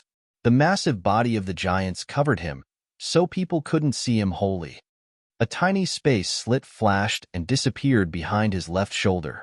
A drop of blood fell on his left shoulder. Milu suddenly felt something. He frowned, glancing at his left shoulder and then the wounded giant lying next to him. He cursed under his breath, his face disdainful. He thought that the drop of blood on his shoulder came from that giant soldier.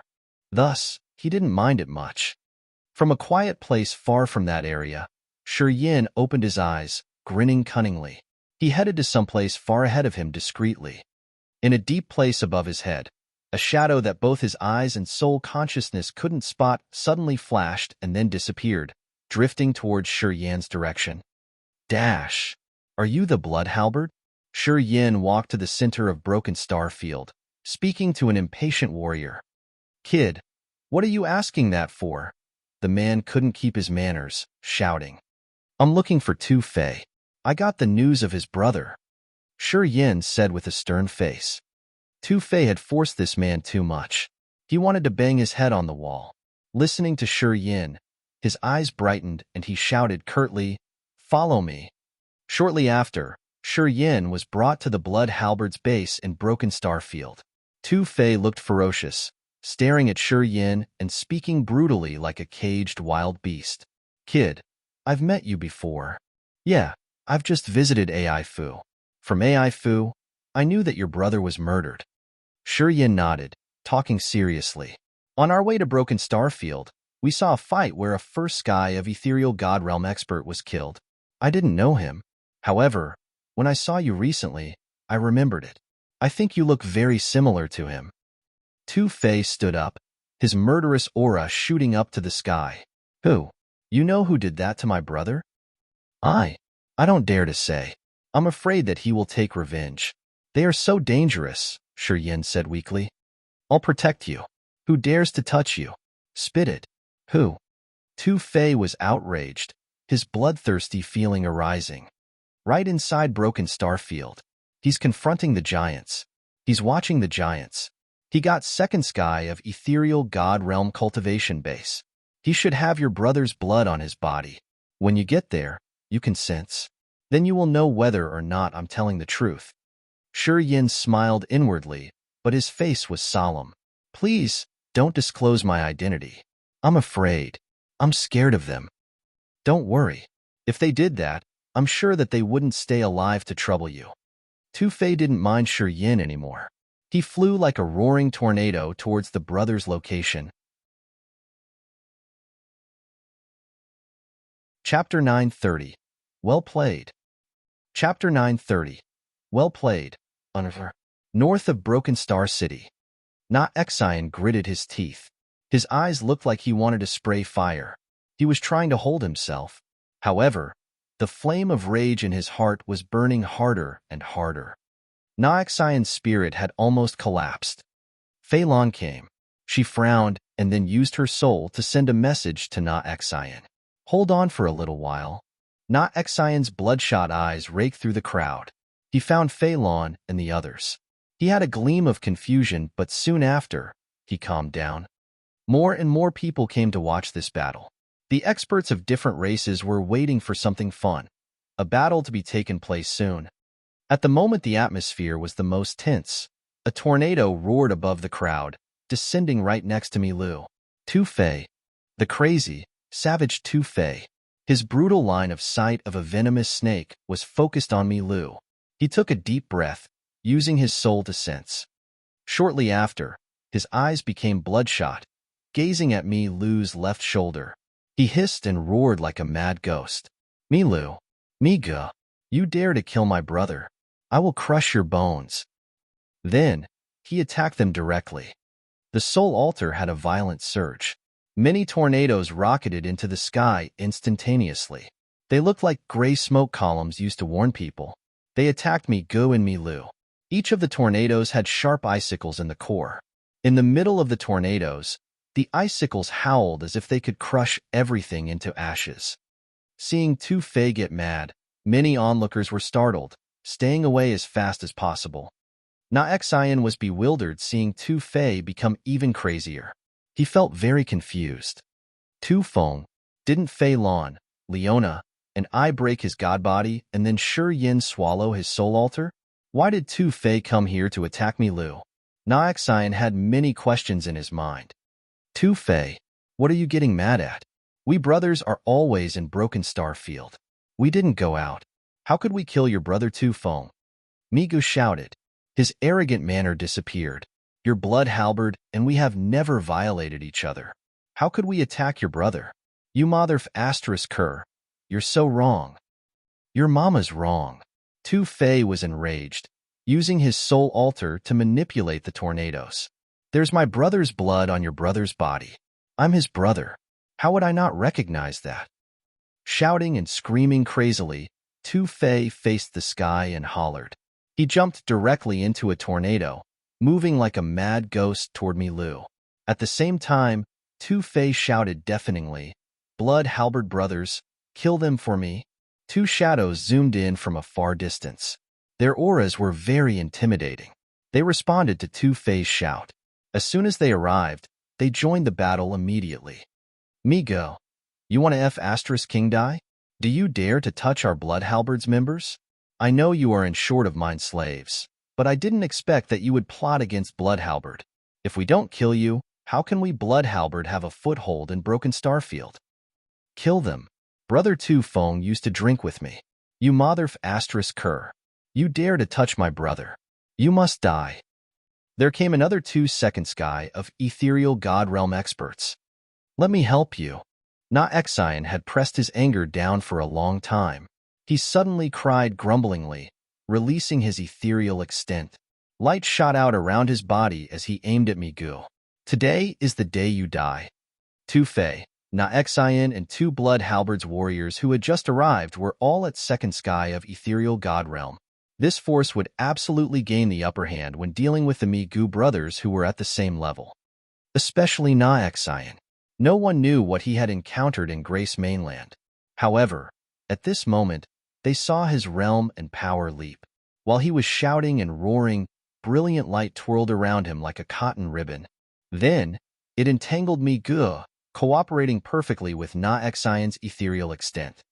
However, only Na Xian was strong enough to subdue Migu. "Kill me Lu first." Seeing Na Xian holding Migu, Tu Fei said maliciously, "Daddy wants to show you the consequence of offending blood halberd." The 3 experts of blood halberd all released their ethereal extent. It looked like 3 new, different worlds had just been formed above Broken Star City. They were marvelous places with palaces, rivers and mountains, stars in the sky, and shooting meteors. 3 ethereal extents pressed down from the sky. This heavy and ferocious pressure made Milu's body generate explosions. He wasn't free to watch the wounded soldiers of the giant tribe anymore. He cried, suffering from injustice. "I didn't do that. We didn't kill Tu Feng. You're wrong." Too bad for him. Tu Fei had only rage in his mind. Also, he thought that he had evidence now, so he didn't listen to Milu's explanation. Tu Fei urged the full power of his Upanishad. Tornadoes rose, pressing towards Milu. "Don't ruin Broken Star City. You guys, choose another place for your battle. Get the F***ck out of here. If you break my house, you mother cur, I won't give you peace." Many annoyed voices arose in the crowd. They were from extremely high realm warriors who had a strong background. Hearing their urge, Tu Fei and the 2 experts from blood halberd, Na Xian, and Migu brothers became worried. Since they didn't have a chance to explain, Migu and Milu didn't want to linger. Hearing the others shouting, they hurried to flee, flying to the meteorite sea outside Broken Star City. Tu Fei, 2 experts from blood halberd, and Na Xian also flew after them. They seemed to want to eradicate Migu and Milu. Many onlookers saw them flying away from Broken Star City. It made them feel more comfortable. Then, they also followed them to see the fun, including Fei Lan's group. When Shi arrived, he didn't see Tu Fei messing around. He only saw the 2 giants rescuing their 6 wounded fellows. "Are they all right?" Shi smiled, asking. "They're okay. Milu has tied them. We're going to untie them," answered one of the 2 giants. "Let me help you." Shi squinted. A flame slowly emerged, moving magically on the chains that held the giants. Wherever the flame passed by, the chain was frozen and then they broke easily. The 6 wounded giants looked at Shi with gratitude, asking, Who is he?" "During the time you weren't an old Orchid Star, many things have happened. When the tribal oldie comes back, he will explain to you guys," said a giant. "All right. I'm going there to check. You guys stay here." Shi didn't linger. He nodded and smiled at them before flying away. Dash. AI Fu's ancient building.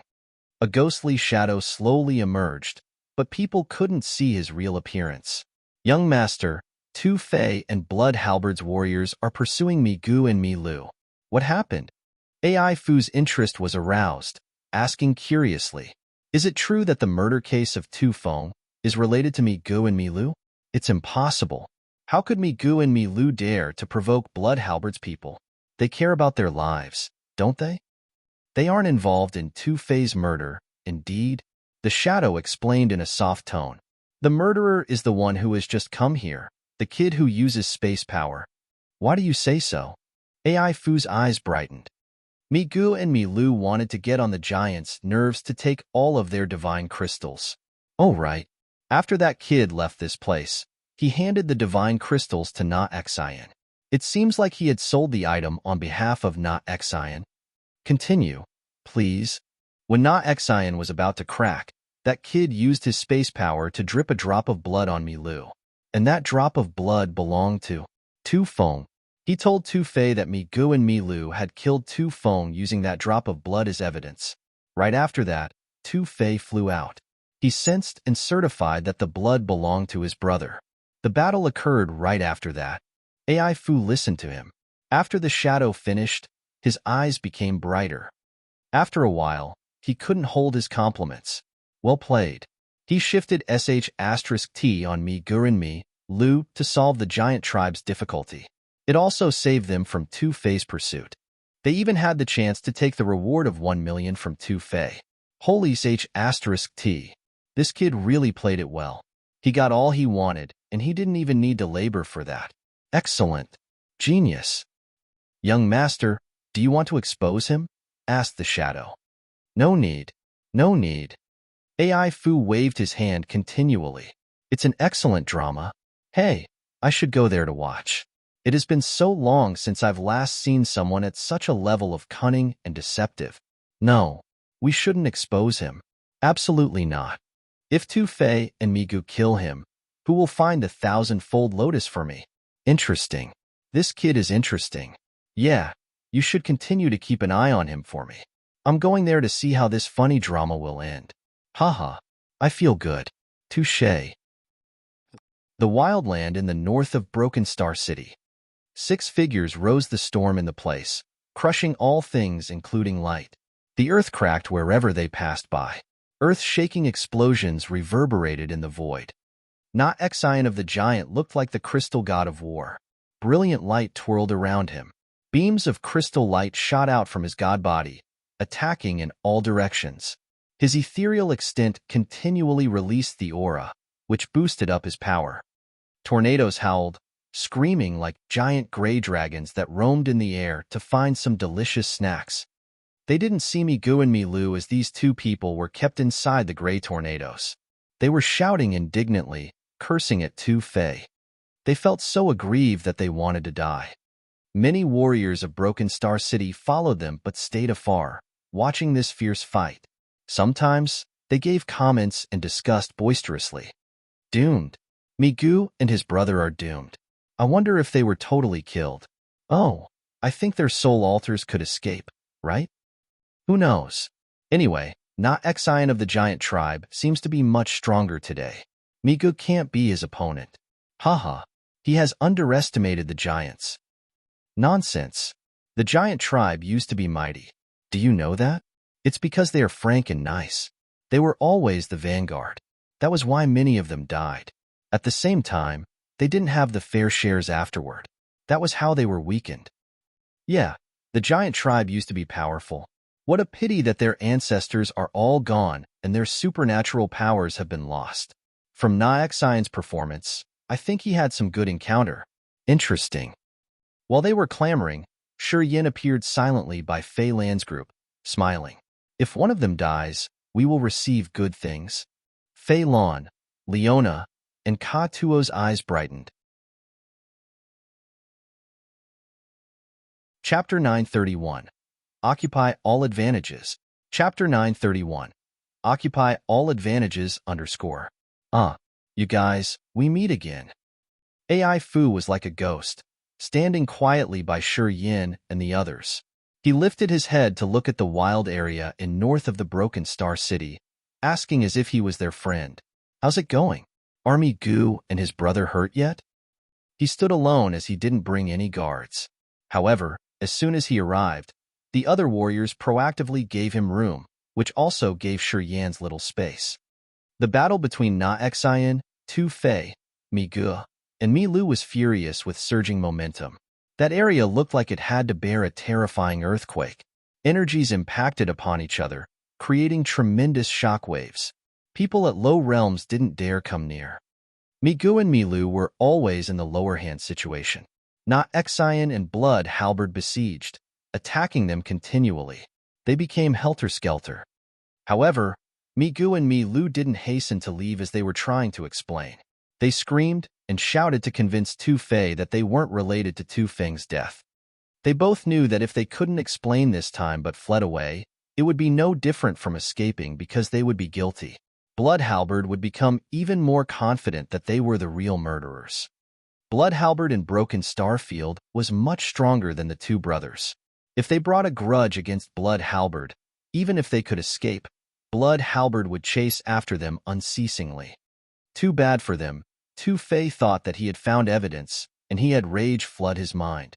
His attacks weren't reduced and instead became more formidable.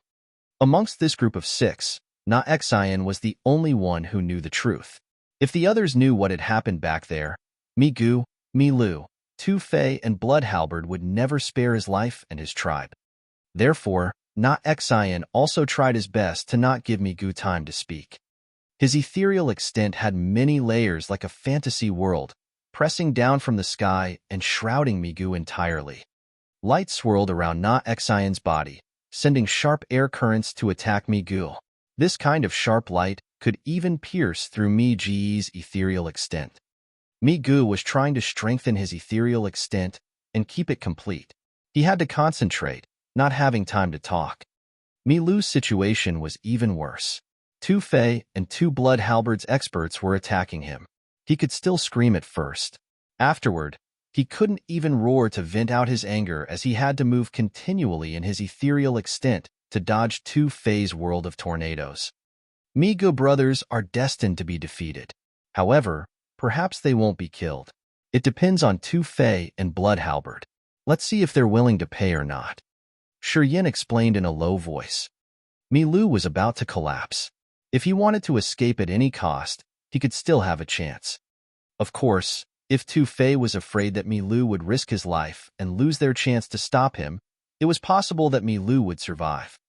AI Fu smiled until his eyes narrowed, looking at Yin. He nodded inwardly. Bro, you have sharp eyes then. Haha, seems like everything is going accordingly to your plan. Excellent. AI Fu complimented sincerely. Shifting blame on Migu and Milu made Blood Halberd attack them, which could decrease the danger for the giants and stop Tu Fei from pursuing the murder case of Tu Feng. He had done only one deed to get all the advantages. AI Fu asked himself, and he knew that he couldn't make a flawless plan like that. He thought that Yin was indeed extraordinarily cunning and deceptive. He wanted to befriend this man. Don't let him escape. Tu Fei suddenly shouted, his face ferocious. Hold him down. The 2 savage experts of the Blood Halberd nodded, and they relentlessly attacked again. Milu was injured already. Seeing that he had no chance to explain, he decided to retreat. They had to dodge this culpa first, though. Afterward, they could find opportunities to clarify this misunderstanding. A warrior at Second Sky Ethereal God Realm could make their ethereal extent and the real world coordinate magically to travel hundreds of thousands of miles in the void. Unless the same realm warrior had locked his ethereal soul by the ethereal extent beforehand and used the same passage to pursue, it would be hard to find him, let alone to kill him. As Milu could see that the situation was getting worse, the light waves started to ripple from his brilliant ethereal extent, trying to form a magical, subtle connection with the real world. As Tu Fei and Blood Halberd's experts realized his intention from this little move, they became more malignant, releasing their soul altars. The 3 soul altar appeared like 3 magnificent towers above the mountain range of Broken Star Field. The ethereal extent realm in the 4-tiered soul altar sent out a complicated energy fluctuation as if it was the most mysterious and magical power of the entire world. That kind of energy seeped toward the space next to Milu, twisting that space with their thoughts, which blocked Milu's attempt to connect spaces. Milu was like a savage beast backed into the corner. His face darkened ferociously, shouting, "Do you really want to kill us? If I can't kill you today, how can I talk to my brother?" Tu Fei faced the sky, laughing mournfully and crazily. "I have only one little brother. We'd grown up together. I'd seen him thrive every day. You killed him. I will make your soul perish completely. Two-Fae's soul altar in the middle of the ethereal extent started to surge and make more tornadoes, crying and howling, covering the entire place. The magical energy fluctuation that Mi Lu was trying to urge became stagnant under the mighty tornadoes. At the same time, the two blood halberds experts grinned fiendishly, releasing their subtle powers. Countless wild thunderbolt dragons stormed out. Countless icicles showered, covering Mi Lu and stopping him from connecting his ethereal extent to the real world. I'll risk my life to beat you. Mi Lu was pushed into the corner. He knew he couldn't use the ethereal extent to run away. His face became savage as his soul altar started to enlarge like a blown-up balloon. A flow of extremely formidable energy rocketed unceasingly. It became fiercer shortly. "Brother!" "No!" Miga shouted. His eyes reddened as the energy surged around him more tremendously. "Dage, you should leave. I will stop them." Mi Lu shouted crazily. Both his soul altar and his god body were ballooning. His destructive energy flooded out rapidly. Holy **T. Suicide bombing. Flee. Many onlookers were scared as they watched the scene. They turned into electric beams, fleeing from this sight. One of them was at first sky of ethereal god realm. "Move. Hurry. Do not watch it anymore." Ai Fu shouted. His body flashed and then disappeared. Shi Yin became tense, shouting, "Go." He extended his hand, making a cut. A narrow space slit appeared. He got in immediately, shouting at Fei Lan and the others, "Move." Fei Lan, Leona, Karthu, Ziyao, and Ka Tua hastened to jump into the space slit, which then sparkled and disappeared. In the next moment, they appeared in south of Broken Star City. A series of earth-shaking explosions arose from the wild area in north of Broken Star Field.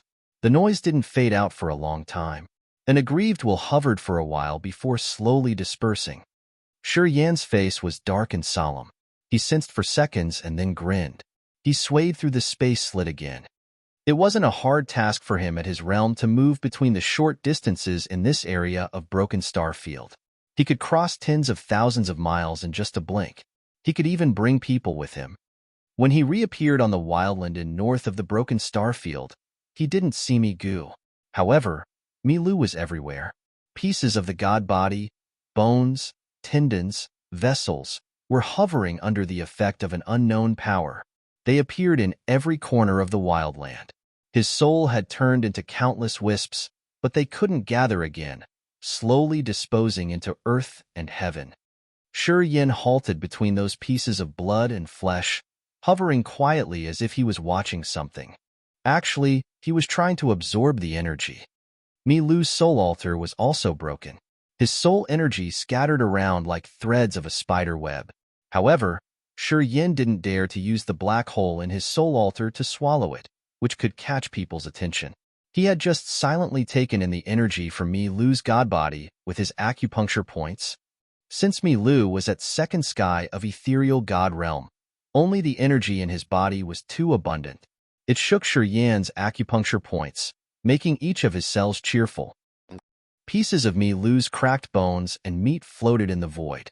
Before the energy dispersed, they still hovered for a while. After Shi Yin had taken in their energy, they would fall immediately. He stood quietly in between Mi Lu's pieces of blood and flesh. He didn't talk but was looking for something. From a distance, Na Xian appeared with magnificent light around his body. He had a trickle of blood on the corner of his mouth. However, his eyes were still bright. On the other side, Tu Fei and the two-second sky of ethereal god realm of the blood halberd were pale. They looked exhausted. The three of them sat down cross-legged to adjust their aura and stabilize their energy. Tu Fei frowned, looking at Shi Yin. He snorted and then thundered. "Kid, you're hurried enough. Aren't you afraid that I won't pay you?"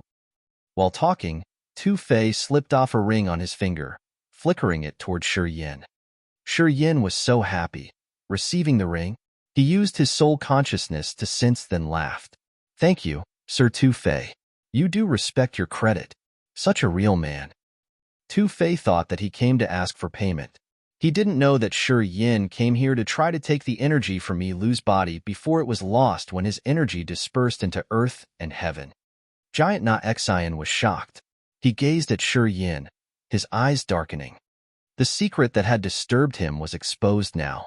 He finally knew why Tu Fei took his blood halberds experts to kill Mi Gu and Mi Lu. Because of him, Na Xian felt a chill in his heart. Shi Yin hadn't spent a bit of effort, but he was able to get the Mi brothers killed while he took everything. This gave Na Xian, the giant with a kind heart, goosebumps. Too cunning, too wicked. Shi Yin glanced at Na Xian, smiling. He then bent his body towards Tu Fei and left to a blind place, tearing the sky and returning to where Leona and Fei Lan was. Find a quiet place immediately. You guys have good fortune then, hissed Shi Yin. Fei Lan, Leona, and Ka Tuo were surprised, smiling simultaneously. Chapter 932, Blood Replacement. Chapter 932, Blood Replacement, _ Shi Yin used 10,000 divine crystals to hire a training court. This court had 10 cultivating rooms and a secret room hidden deep underground. It also had a preset barrier, which could block all sensing activity. This place was indeed suitable for them.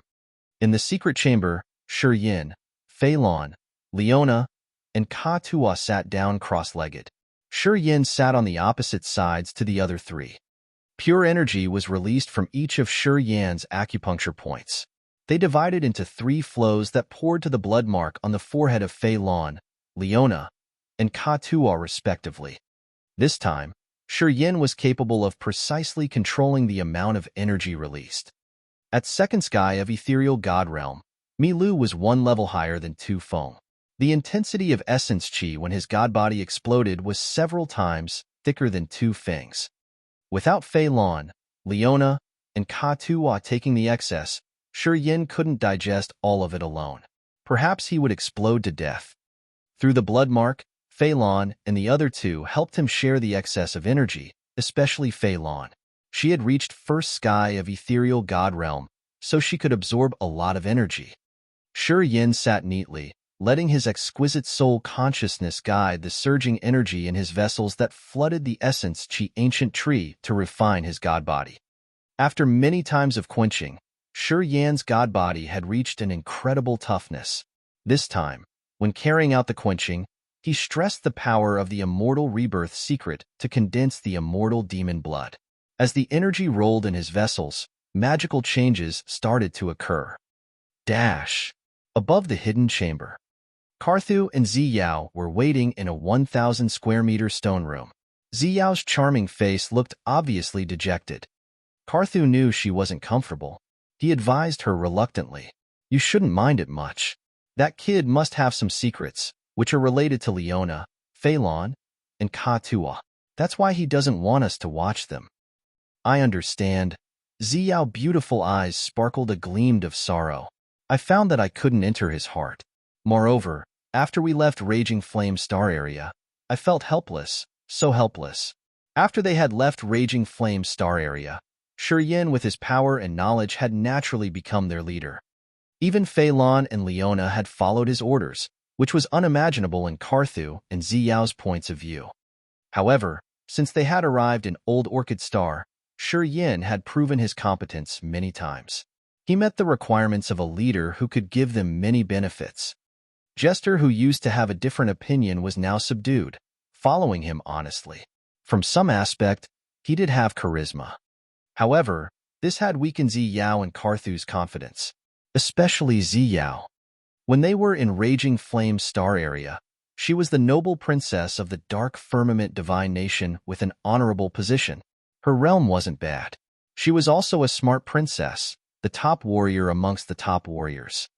However, in this Agate Star Area, she was just a small, ordinary original God Realm warrior who didn't have a compelling background. Her cultivation progress was also paused. The longer she stayed with Shi Yin, the greater the pressure she had to bear. Gradually, she found that she couldn't catch up with Shi Yin. Apparently, he has some purpose. He has many secrets. As you can't get into his heart, you can't know his secrets. Also, You can't actually merge with him. Carthu sighed. This kid is a miracle.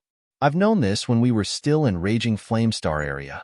However, I had underestimated him.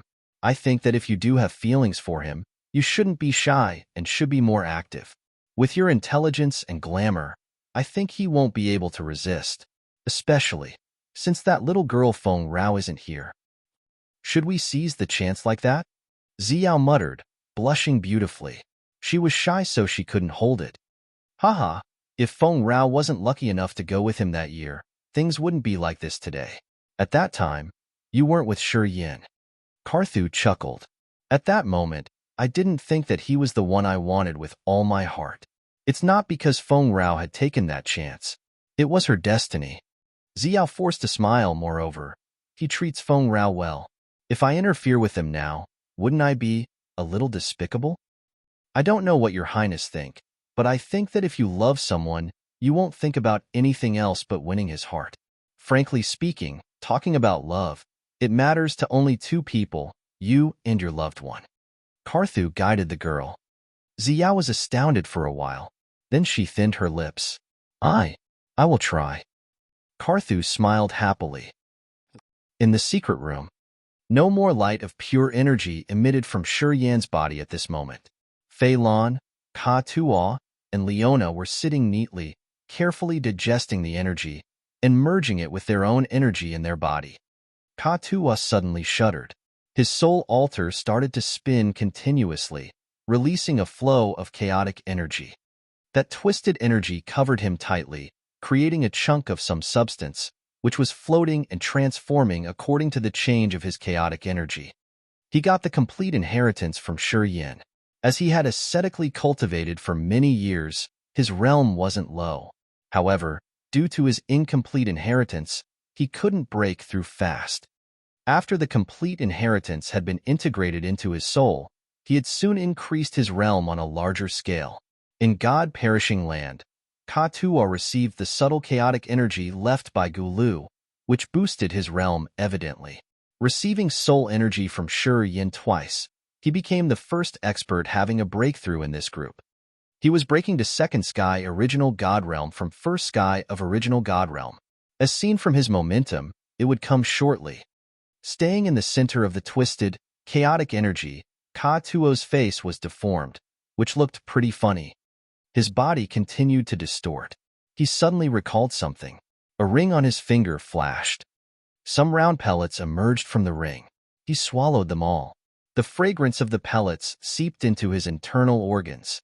The medicinal efficacy dissolved and circulated in his body, sea of consciousness, and soul altar.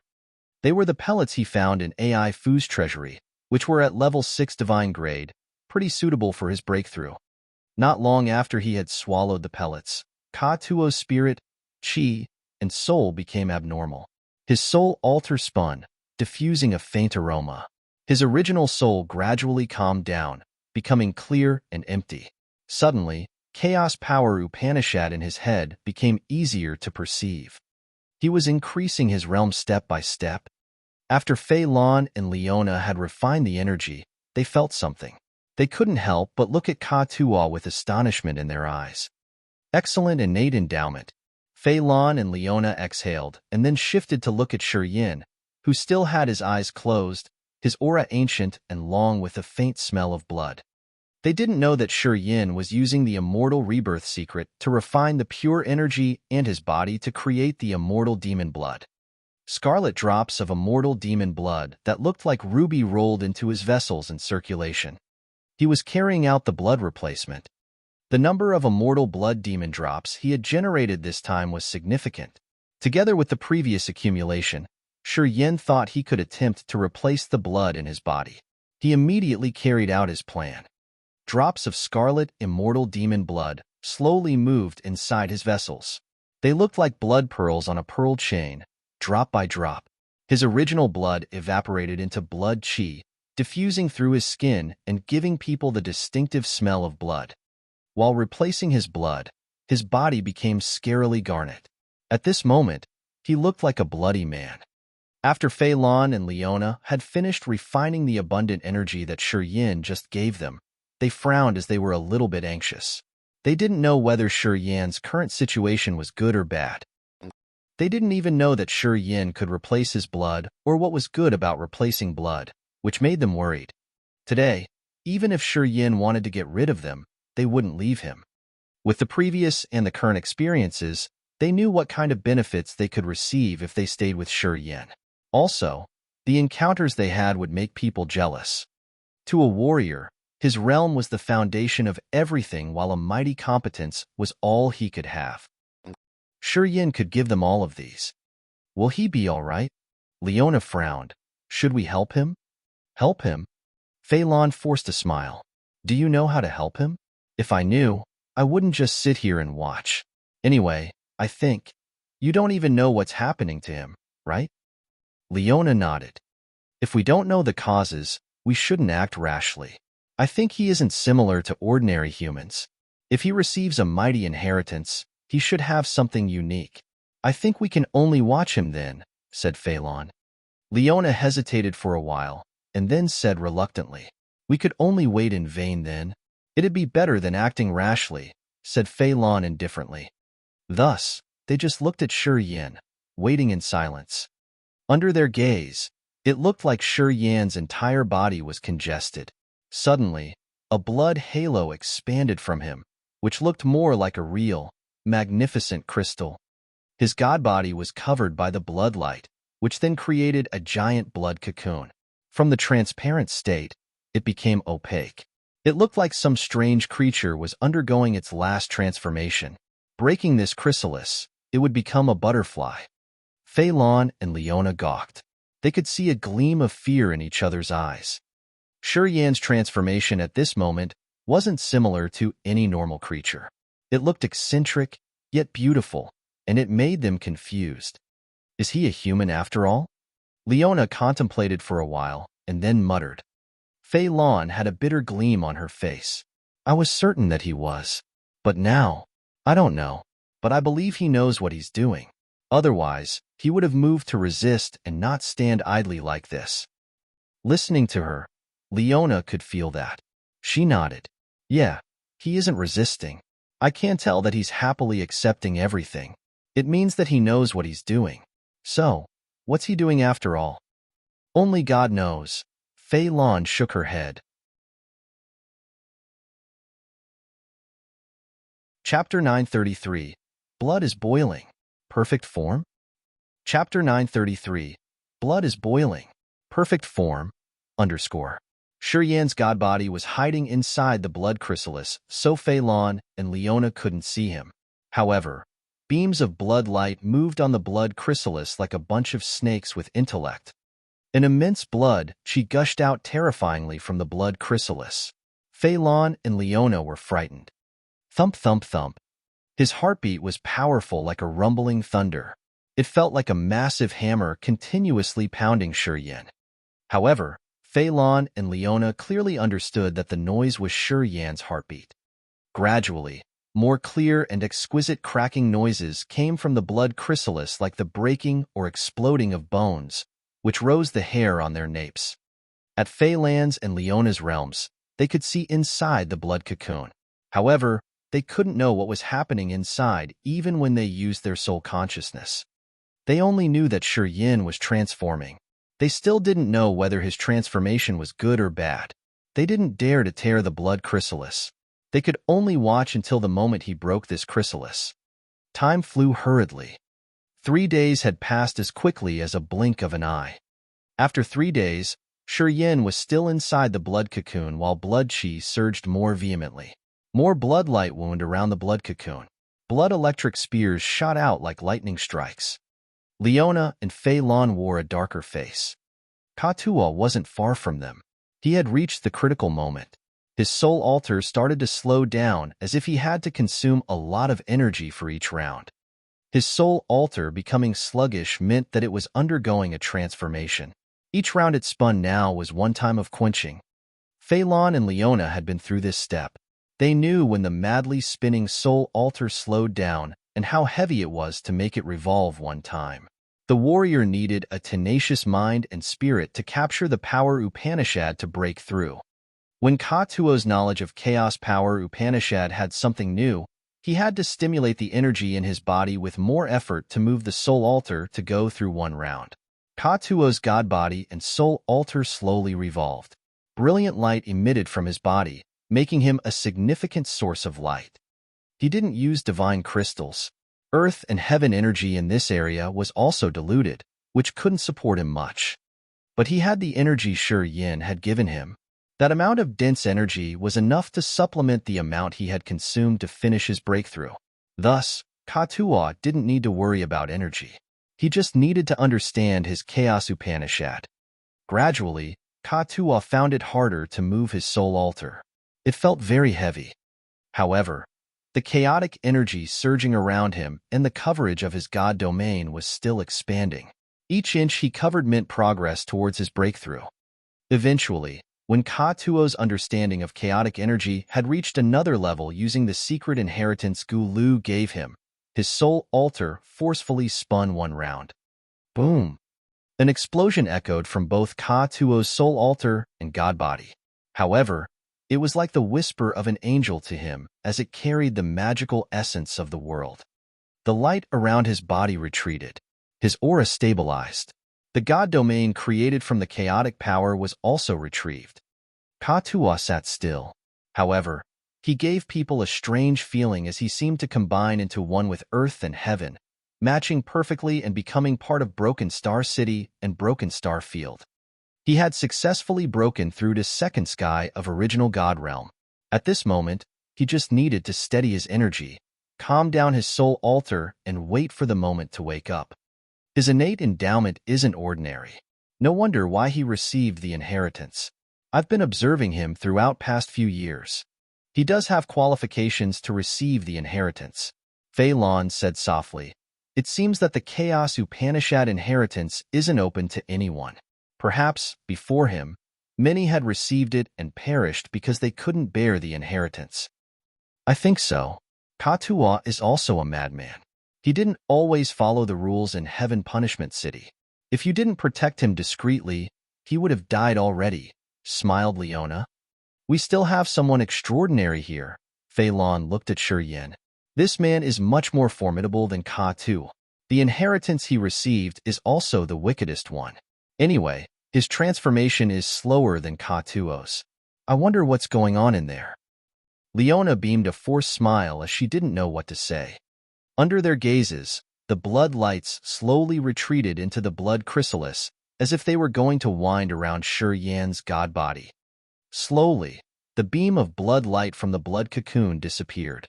It looked a bit shriveled as if it had lost all of the blood. Another 7 days had passed. The blood chrysalis quieted down. There was no beam of aura diffused to the atmosphere. They didn't even hear Shi Yan's heartbeat anymore. It seemed like he was dead. However, Fei Lan and Leona knew that Shi Yan hadn't died yet because they could still feel his soul aura and the life magnetic field from that blood chrysalis. Ka-Tuo woke up, laughing excitedly. I have broken through. I've reached the second sky of original God realm. Shut up. Fei Lan and Leona hissed in unison. Ka-Tuo retracted his neck, shutting his mouth. Now he saw the blood chrysalis, asking in astonishment, what happened? He tried to press his voice. He's in there. Leona pointed at the blood chrysalis. When you were breaking through, he was carrying out some kind of mysterious transformation. I think. He's about to finish. Transformation? What transformation? What's going on? Ka-Tuo was frightened. Will he be all right? Well, we would believe you if you said that something would happen to you. But him, I don't think so. Leona pouted, talking coldly. I think he's breaking through because he had a big harvest this time. However, I don't think he's carrying out a breakthrough of his realm. It seems like something more magical. We don't know what's happening to him. We could only wait and see. Listening to her, Ka-Tuo jolted up, frowning at the blood chrysalis, speaking emotionally. I think my senior's breakthrough will be more marvelous than mine. He would have something magical that we can hardly imagine. Of course, Fei Lan said resolutely, he received the most powerful inheritance, which ours can't be compared to. No matter what magical things he makes, I don't think they are strange. The three of them lowered their voice in disgust. They still kept an eye on Shi Yin, not wanting to miss any small detail. After 10 more days. Today, more crispy sounds echoed from the blood chrysalis. At the moment the sound arose, an immense, fierce blood chi erupted like a volcano. Swish! The blood chrysalis was torn, turning into dust and vanishing. Shi Yan's godbody was exposed immediately. Fei Lan, Leona, and Ka Tuo's eyes brightened, gazing at him with great astonishment. At this moment, Shi Yin was still himself, but he was undergoing a significant transformation. He was naked. Each of his muscles was transparent like ruby. They were crystal clear with fulgent red light. The human body has several hundred muscles. Each of Shi Yan's muscles seemed to have reached perfect condition. It wasn't too rough, but it was refined to the acme. For example, if it were a little bit bigger, it would affect his speed. If it were a bit smaller, it would affect his bursting power. They were connected perfectly with each other to promote his god body's powers flawlessly. In Fei Lan, Leona, and Ka Tuo's points of view, the perfect form of a warrior was this one, the body and arrangement of muscles that they were observing. They felt inexplicable. However, in their eyes, Shi Yan's muscles arrangement was like a heavenly masterpiece of art. Not only did it look extraordinarily splendid and exquisite, it could also release the power to the acme. This was the most perfect form of the warrior. Fine spikes jutted out from his shoulders, elbows, and knees. They looked red and sharp like sharp horns. With different lengths, they wouldn't affect him when he moved his god body. They wouldn't hurt him, but they would create the highest level of damage against his opponent. His eyes were garnet like the most splendid ruby. His long hair was red as if he had soaked them in blood. The bizarre, evil red that shook people's heart would give them anxiety as if it had a devilish power. Shi Yin was around 2 meters tall. He looked like a sculpture carved with dedication. Each of his muscles was transparent and pure like ruby. Even when he had spikes, blood chi in his body rolled and surged tremendously. His blood chi was even more abundant than a 1,000-meter-long beast. It was a miracle. Fei Lan, Leona, and Ka Tuo couldn't take their eyes off him. They gawked, dropping their jaws with astounded faces. What? Don't you recognize me? Shi Yin grinned. Fei Lan, Leona, and Ka Tuo woke up. They were shaking and shouting. What happened? Immortal demon blood seethed and boiled in his body. To maintain this form, he had to use immortal demon blood at every minute. However, the feeling he got in this form was awesome. It gave him thoughts of engaging in a furious battle. The desire to fighting gushed out uncontrollably. In this form, his desire to slaughter and his thirst for a bloody battle swelled harder, as if they didn't want him to stay idle for even a moment. The immortal demon blood was burning in his vessel every second. It gave him an evil and wild energy that could even tear the sky. This was the fighting form of the immortal demon clan after they had their blood replaced. It's hard to explain. My blood is a little strange. This time, I finally urged all the power of my blood. Oh right, there's a race called the Immortal Demon Race. This shape of mine is the fighting form of that race. I have to burn my blood to use this form. Shi Yin frowned, trying to explain. You look a bit similar to that God Clan man. However, it's not quite the same. He wasn't red and he didn't have the same aura as you, said Ka Tuo all of a sudden. Hearing him, Fei Lan and Leona eyed Shi Yin.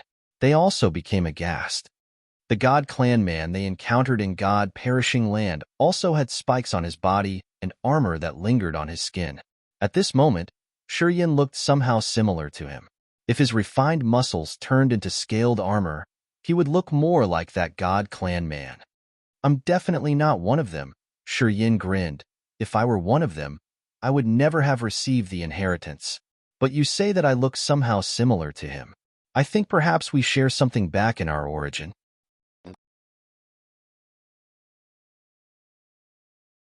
Chapter 934. Proper Arrangement. Chapter 934. Proper Arrangement _ Meeting Hall, Ai Fu's ancient building. A gloomy shadow floated in the hall, speaking spookily. They hired a training court. That kid and the other 3 are staying in the hidden chamber. I am guessing that they are cultivating. AI Fu lay on his side on a soft sofa, eating fruits and drinking good wine. He asked casually, "Why didn't you get in there and check it better?" "The hidden chamber has 7 layers of barriers. I could go in there, but I was not sure if I would disturb them. As you've advised, I considered that it was important to not disclose myself. Thus, I didn't tear the barriers," explained the shadow. "Before you fallen, you were at peak of ethereal god realm. You had almost reached incipient god realm. Although you have only the ethereal soul now, you can't even tear the barrier discreetly?" AI Fu frowned. The shadow sighed begrudgingly. "My soul altar exploded. My sea of consciousness perished. The tier of power Upanishads and ethereal extent vanished. I have only the ethereal soul now. The abilities that I can use are limited. If I still had my soul altar, I could have done it easily. But now, I don't have a choice." "Then forget it. You watch them for me. Don't let them leave Broken Star City without me knowing about that," said AI Fu impatiently. "Young master, don't worry. Once they reappear, I will know it immediately. And please remember to rebuild my soul altar," said the shadow solemnly. "I know." AI Fu waved his hand, signaling the ominous shadow to leave. After there was no shadow above his head, he snorted disdainfully. "Young master," one of the third sky of ethereal god realm experts craned his neck out of the 5-colored light passage behind the hall. "The Blood Halberds master sent a message. They want us to find Migu. After that battle, Migu has escaped to Broken Star Field. He's hiding." "Migu?" AI Fu smiled. "Such bad luck. He doesn't know that people have plotted against him. Now, Blood Halberd is after him. Haha." That old man didn't say a thing. He just waited silently. "How much has he offered?" AI Fu looked interested in this business. "Migu's at second sky of ethereal god realm. His life should be worth a lot." 1 million, said the old man. "Oh, too little. Too little." AI Fu shook his head continually. "You tell him. If it's less than 2 million, I don't give AF*CK about this business. The Blood Halberd has had big harvests around Broken Star Field recently. If they want to use my service, I require a generous pay." "Understood." The old man retreated. Hidden chamber. Shi Yan's eyes weren't garnet anymore. The terrifying blood halo around his body slowly was absorbed into his body. His form gradually resumed. "To maintain this condition, I have to use blood in my body. If I don't have to fight, I won't use it often." Shi Yan smiled, explaining to Fei Lan, Leona, and Ka Tuo, condensing the blood isn't an easy task. The other 3 nodded silently, but they actually didn't understand. Everyone has blood in their body, right? Why did he need to condense it? If he had to burn his blood, how could he endure that? "Hey, Katu, you've broken through." Shi Yan screamed in surprise, smiling. "Not bad. Not bad. Seems like you got good things. Right. At this speed, I think everybody could strengthen their realms fast." "All thanks to you, senior." Katuwa said honestly. "Without your help, I wouldn't be the Katuwa I am today. I will memorize your grace forever." Waving his hand, Shi Yan didn't want to talk about that. "We're the locusts on the same string. We will advance together and retreat together. Of course, we have to try our best together." "Senior, why wouldn't you break through? At your cultivation speed, it's time, right?" Katuwa and Leona also looked at him, paying attention to this matter. Since he had entered Raging Flame Star area, Shi Yan was like a miracle as he continually broke through to the new realms. His progress was fast as if he didn't have a bottleneck or the need of energy accumulation. This kind of breakthrough happened until now. "My power is enough, but my realm is still a little bit short." Giving a forced smile, he said slowly, "Breaking into the new realm requires the comprehension of power Upanishad. I still need a little more. Yeah, I'm trying my best in this aspect." Then, he waved his hand. The fantasy sky ring sparkled. The mother and child sky linking formation he received from AI Fu appeared in the hidden chamber, falling to the ground. This pair of formations had empty fantasy crystals as the foundation. The lines on the formation carved in the crystals were exquisite, and it carried the power and mysteries of space power. Using this mother and child sky linking formation, he could connect the broken star field with the old Orchid star. If he succeeded, they wouldn't need to spend several months to return. I want to use this mother and child sky linking formation to advance further in space power Upanishad. Yin smiled, speaking to the other three. We'll stay in Broken Star City for a while. I will try to fix them. Even if I can't fix them, I'm sure I will still make some progress in space power. It was not a bad deal buying this toy. Nyaxian's waiting for you outside, said Phelan. Yin was surprised. He nodded. Then I'll go meet him first. Yeah, I should explain to him though. Getting out of the secret chamber, Phelan, Leona, Ka-Tua, and Yin walked to the training yard. Carthu and Ziyao were happy seeing them leaving the hidden chamber. Oh wow. Carthu was shocked, looking at Ka-Tua. You've broken through? Haha. Ka-Tua laughed loudly. Yeah, I did. Carthu, you'd roamed around Land of God Punishment and killed a lot of our pirates. You captured anyone in your way. Now what? Do you dare to touch me now? Carthu was still at first sky of original God realm. He beamed a forced smile. What's the meaning of reminding me of such things in Agate Star area? Leona snorted, glaring at Ka-Tua who was swaggering, speaking faintly. I used to work in Land of God Punishment for a while. Do you think breaking through one level will allow you to do anything you want? There is no need to mention that we're in Agate Star area. Even if we're in Raging Flame Star area, the second sky of original God realm isn't the peak. If Du Tianji wanted to kill you, you wouldn't be able to escape. Ka-Tua got told off. He became embarrassed, scratching his head. I was just kidding because I was too happy. You don't need to react that much. Leona snorted. I just don't want to see you swaggering. Ka-Tua immediately behaved.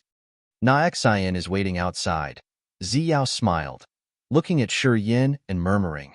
He and his giant fellows have been waiting for you for a long time. He wants to see you. I'm going to see them. Yin smiled and nodded. The training court that they rented also had a garden, cultivating rooms, and rooms to stay. However, those rooms were designed for regular races. They weren't suitable for the giants. With Nyaxian's figure, he would break this place. They couldn't get into the place, so they had to wait outside. Nyaxian and the giants stood on the street outside the training yard. Seeing Yin, they immediately showed their gratitude. This was especially the case for Nyaxian. His eyes brightened as he wanted to use the etiquette of the giants to greet him. Nyaxian's eyes were filled with gratitude. He knew what happened to Migur and Milu, but he couldn't explain it to his fellows. Seeing Yin, he said immediately, on behalf of my fellows, I thank you. You don't need to repay the amount of divine crystals you said that you wanted to borrow from us. Some giants looked at Nyaxian as they felt weird inwardly. Yin had helped them sell the lumber of the life-ancient tree of the Wood Clan.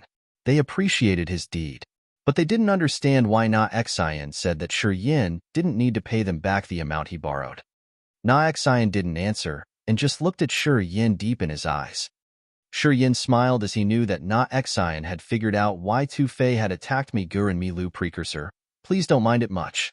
We all live in Old Orchid Star. Of course, we have to help each other. And also, you're already here, but please wait for me for a little while. I have something I'm going to bring back, and I need you to help me bring it back to Old Orchid Star. Nyaxian was confused. What's that? Give me some time. After I've fixed it, you will help me bring it back to Old Orchid Star. Yin didn't explain. He just said something and asked Nyaxian to stay in Broken Star Field for a while. Nyaxian had a lot of divine crystals, so he didn't want to go home immediately. He wanted to use the divine crystals to exchange for some materials. He would bring some materials to Old Orchid Star, so his fellow giants could have the better cultivating materials. Also, the children and soldiers of his tribe would then be able to break through faster. He wanted to stay here for a while indeed. Listening to Yin's request, he agreed frankly. After Yin finished his business, they would leave together. The giants went away to work on their business. Yin also hastened to repair the mother and child sky linking formation. He didn't talk more, wanting to get into the hidden chamber immediately. Yin, I want to talk to you. Seeing him want to leave, Xiao couldn't help but stop him. Her beautiful eyes were sparkling strangely as she was also blushing uneasily. Shi Yin was surprised, turning his head to look at her. Anything important? No, no. It's not urgent. Xiao was a little bit anxious as she couldn't make herself clear. She made people skeptical. Not urgent? Oh, okay. Wait for me for several days then. Shi Yin pondered for a while and then said seriously, I need to fix a formation. That formation is very important to us. I need to fix them, and Na Xian will bring it to Old Orchid Star. Hearing him, Xiao said hastily, so you should work first. Yeah, you need to work on it first. I'm not impatient. She exhaled in relief inwardly. However, she felt uneasy, nervous, and restless. Shi Yin didn't know what she was thinking. He didn't ask more, nodding to greet her and then going into the secret chambers. After he sealed the door, he paid attention to the mother and child sky linking formation. If he could fix the formation, he would let Na Xian bring the mother formation back to Old Orchid Star. He would keep the child formation. No matter where they were, they would be able to return to Old Orchid Star instantly. This formation also worked in the Life Star. If it worked, he wouldn't need to worry about unexpected events in Old Orchid Star. Besides that, during the time he repaired the formation, he would know how the expert who used space power had fabricated this formation that year. He would gain understanding about how he had used space power and applied it. This meant so much to his advancement of space power Upanishad. This benefit would be immeasurable. As Shi Yin was hurried, he didn't notice Xiao's restless eyes. In the secret chamber, Shi Yin released his soul consciousness, gathering space power to study the mother and child sky linking formation, his face stern and lucid. Chapter 935. Opportunity. Chapter 935. Opportunity _ Space was something marvelous. Non-material structures could be deemed space. However, someone who didn't understand space power couldn't comprehend an area with outer space power. The mother and child sky linking formation was on the ground. This formation used the empty fantasy crystal and dozens of rare materials that Shi Yin didn't know about as the foundation. The edge of the two formations had several thousand concave, fist-sized spots where divine crystals were installed to power up the formations. The first step Shi Yin had to do was install the divine crystals into those concave spots. Around 30,000 divine crystals were put into the spots in the mother and child sky linking formation. Those divine crystals had enormous energy. They looked like stars twinkling in the velvet night, giving it a mysterious beauty. After inlaying all the divine crystals, Shi Yin walked to the mother formation. He frowned, releasing the soul consciousness with space power to seep into the formation. A magnificently complex space formation, which looked like a giant spider web, slowly formed in his sea of consciousness. Exquisite space threads interweaved like silky spider fibers, creating sparkling, wonderful space nodes that were like diamonds. Pouring soul consciousness into the space nodes, Shi Yin found a strange space door in each node. Shi Yin was scared. The mother formation had several 100,000 space threads, creating millions of space nodes. Each space node was a door connecting two spaces, which could create a space passage. Amongst millions of space nodes, many of them weren't stable. Space energy inside those space nodes was so dangerous that it could crush anything. Those unstable nodes hid disorderly doors, which held broken details of this marvelous formation. If he wanted to fix the mother and child sky linking formation, the main thing he had to do was fix those nodes and stabilize the space doors, which would then allow matter to get through them. Taking a deep breath, Shi Yin's eyes darkened as he was very reluctant. There were around 50 or 60,000 broken doors, and it was just for the mother formation. He hadn't checked the child formation to see how many nodes needed to be repaired. Fixing dozens of space doors wasn't a task that he could accomplish in a short time. He suddenly felt a headache. Instinctively, he wanted to give up. He didn't want to repair the marvelous formation that some warrior with supernatural powers had created. Sitting neatly by the mother formation, Shi Yin knitted his brows. His thoughts changed like shooting stars. Ideas appeared that Shi Yin objected, and this cycle continued. After an unknown time, Shi Yin finally calmed down. He took a deep breath, muttering to himself, "Perhaps I should fix one of them first. I should stabilize one door first, and then I'll see if I want to continue or not." His soul altar spun one round. Space energy fluctuated from the power Upanishad tier. It rippled through his god body, creating the god domain. Sizzle, sizzle, sizzle. The fine space slits slowly emerged like thousands of sabers floating in his god domain. Crack, crack, crack. His bones sounded as if space energy was cutting him. Shortly after, billions of light dots bloomed from his body. They moved like fireflies, entering the space slits and triggering some space transformation. The magnificent but unpredictable space currents swirled around him like meteors. They made many splendid curves, giving him a feeling of being immersed in a world of light where he became the real master of space who controlled space as he pleased. Space sabers moved like an electric light as he mind-controlled them to seep into the space node that his original soul had locked, flooding through an unstable space door. Boom! His sea of consciousness was shaken. Then, it projected a mysterious, complex space formation above his sea of consciousness. An intersection in that formation suddenly shone dazzlingly like the brightest star in the sky. Space threads made by his soul consciousness with space power instantaneously flooded into that fulgent space node. His soul consciousness seemed to get through a real space door while a vibe was spreading out. That door looked real, and his soul consciousness hand could even touch it and feel the fantastic space mysteries inside. This door was made of space energy. However, it was broken and its pieces were scattered around the magical areas. What Shi Yin wanted to do was use space energy with the same frequency to refine, match, and connect the broken pieces to fix that door. And he did it that way. His soul consciousness became the mighty, skillful hand that guided and connected pieces of the door with his energy. After an unknown time, the shattered space door was complete under the power of Shi Yan's energy, spirit, soul consciousness, and his soul. It was combined and refined little by little until it was complete. At the moment the small dots gathered, the disorderly space node and the door inside became stable and strengthened with space energy. It allowed energy and real matter to get through it. Shi Yin relaxed his nerves. Sensing for the second time, Shi Yin found that the space node and the door inside were now back to order. Its energy fluctuation was stable. He didn't know how long it took. Sitting silently, he sensed his body and found that he didn't consume a significant amount of soul consciousness. His energy was still full. Shi Yin was happy. He then recalled and assessed his procedure to check the changes of his god body and soul during that time. After a while, his eyes brightened up. He couldn't help but chuckle. It turned out that it didn't require him to use too much energy. This massive work that looked really tough to finish wasn't actually that difficult. Also, that magical formation was able to provide him energy to fix itself. What he needed to do was to use his soul consciousness to guide and connect it. The energy it required was self-provided.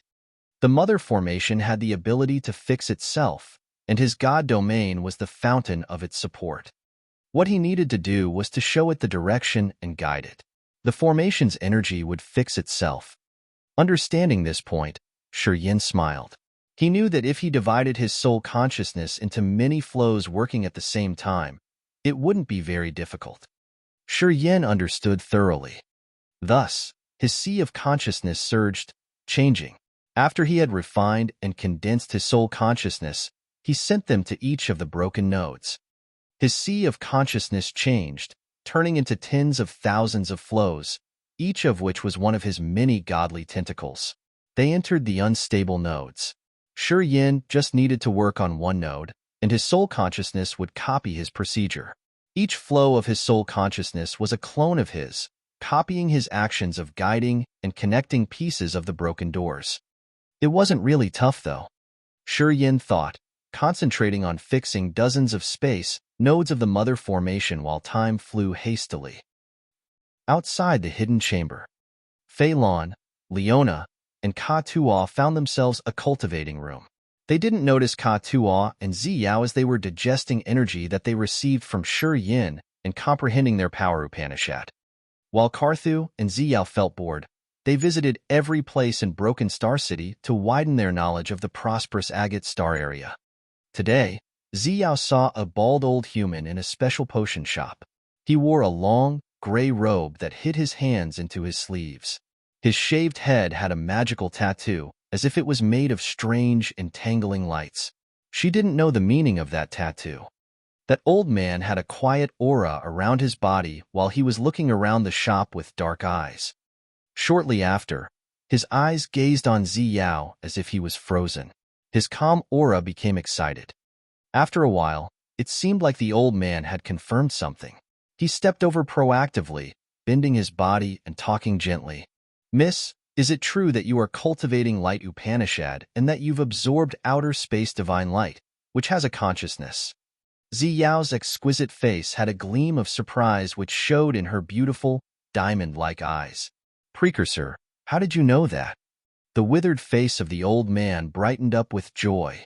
He said tenderly, "My master also cultivates light power Upanishad. She has a deep understanding of outer space divine light. Miss, can we go somewhere to talk?" Ziyao was astounded. She hesitated, looking at Carthu. Carthu's voice was dry, giving a forced smile. "His realm's really profound. If he wants to hurt us, we can't even run away." The old man chuckled and then said seriously, "I won't harm you, and I won't let anyone harm you. I can assure you about that." Listening to him, Ziyao nodded. "Okay." Shortly after, the old man, Ziyao and Carthu walked to a remote alley. The old man bent to greet them, introducing himself. "I'm Long Duo, a servant of my master. I'm here to find an apprentice for my master. Miss, you're cultivating light power, and you've absorbed outer space divine light. You meet the requirements to be a disciple of my master. If you're willing to do that, you can follow me. I'm sure that after you meet my master, your realm and power will upgrade on a large scale." Ziyao's soft body shivered, her beautiful eyes bright. "Which realm does your master have?" "Haha, I'm at peak of ethereal god realm. I think you can guess my master's realm," said the man called Long Duo humbly. "My master doesn't live in the far west. She's in a wonderful secret domain. Her reputation is well known in any area of Agate Star area. Miss, my master has strict requirements for enrolling disciple. Until now, she has had only 2 apprentices. It's your fortune and destiny. If you agree, I'll take you to my master. If you don't want it, I will not force you." Carthu was shocked. He couldn't help but hiss, "Your Highness." Ziyao's knitted her bold brows. She was astounded for a while before she could say softly, "Can you give me more time to think about it?" "Sure." Long Duo smiled mildly. "I'm staying in Broken Star City and I will wait for you to make up your mind. Can you tell me where you're staying?" "Yes." Ziyao told him the address of the training court Shi Yin had rented. Then, she left with Carthu, her mind complicated. She was hesitant. "Your Highness, this is your big opportunity. You can have an incipient God realm teacher who also cultivates light power Upanishad. I think that if you let this chance slip away, you will regret it for the rest of your life." Carthu said honestly, "Even if you walk the same path with Shi Yin, you can't help him on anything. You can't catch up with him now. If you want to get closer to him, at least, your realm shouldn't be lower than his. Your Highness, please seize this chance." "I will wait for him until he gets out." Ziyao pondered for a while and then sighed. "At least before I leave, I want to bid him farewell."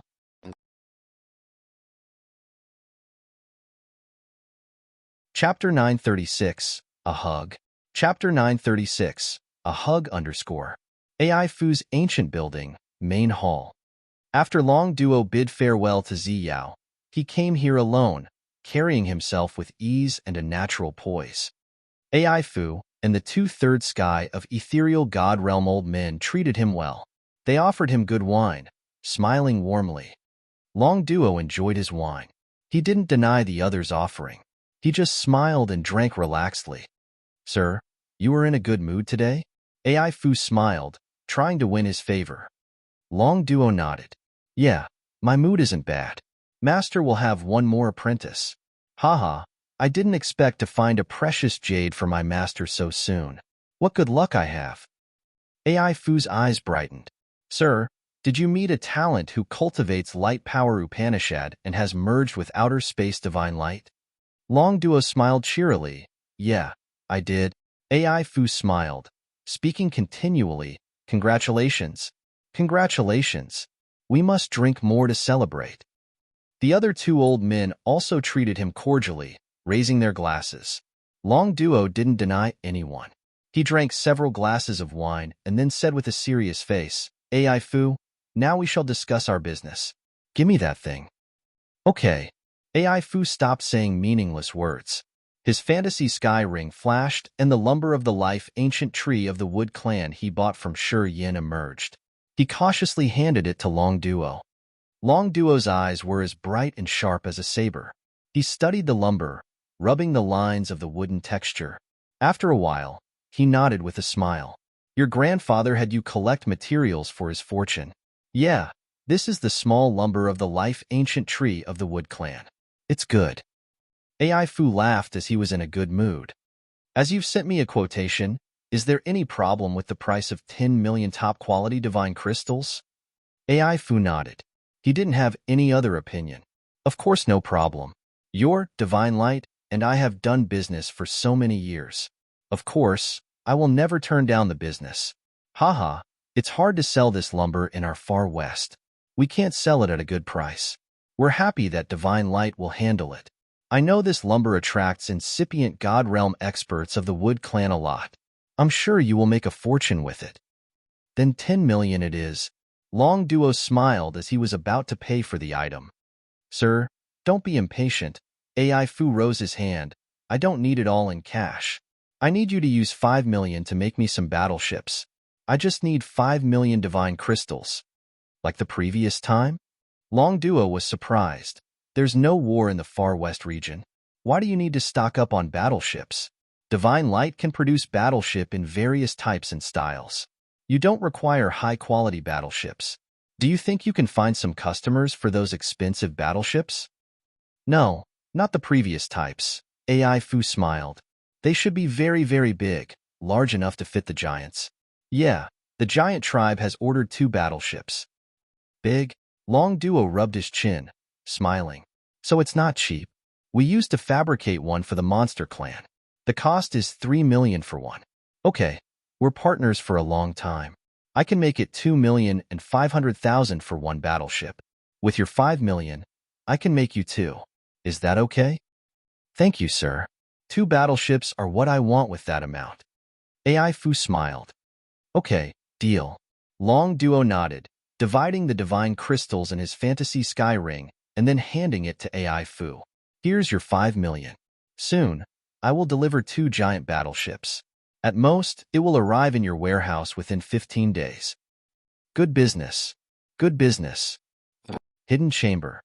Shi Yin opened his eyes. He smiled and got up, relaxing his limbs. The mother and child sky linking formation lay near him on the stone ground. The divine crystals inlaid in the formation had turned into ordinary stones as their energy had been all consumed. However, at this moment, the mother and child sky linking formation had waves of space energy and marvelous energy fluctuations. This shattered formation was repaired. Smiling, he finished his secluding cultivation time. Although he couldn't break through this time, his understanding of space Upanishad had progressed. If he could create the door himself, he could use the attainment of space power to break through to second sky of original God realm. Walking to the training court, his soul consciousness flickered. Shortly after, Fei Lan, Leona, and Ka Tua arrived. Is Naexai here? Asked Shi Yin. Yeah, they've been in Broken Star City to buy cultivating materials. I think they are almost done. They've just returned, said Ka Tu. Shi Yin nodded, walking out of the training court. At first glance, he found Naexai of the giant tribe. As soon as Naexai saw him, he walked over, greeting him happily. We've placed an order with AI Fu. He will make large battleship that we can use. Haha, AI Fu can do that. He can make even this kind of massive battleship. He's living up to his name in Broken Star City. As the old Orchid Star had a terrifying gravity, the bigger the people were, the heavier the gravitational effect was that they had to bear. Thus, it was tough to go through the atmosphere and jump directly into outer space. They had many giants, including women and children, who had never had a chance to leave Old Orchid, start to travel around the area due to that great gravity. When a warrior cultivated, he couldn't only stay in his room to break through. With different power Upanishads, they could find different places that better supported and advanced their understanding of power Upanishads better. If the giant children reached a bottleneck during their cultivation, they were better off leaving Old Orchid Star to find a place suitable for their power Upanishad.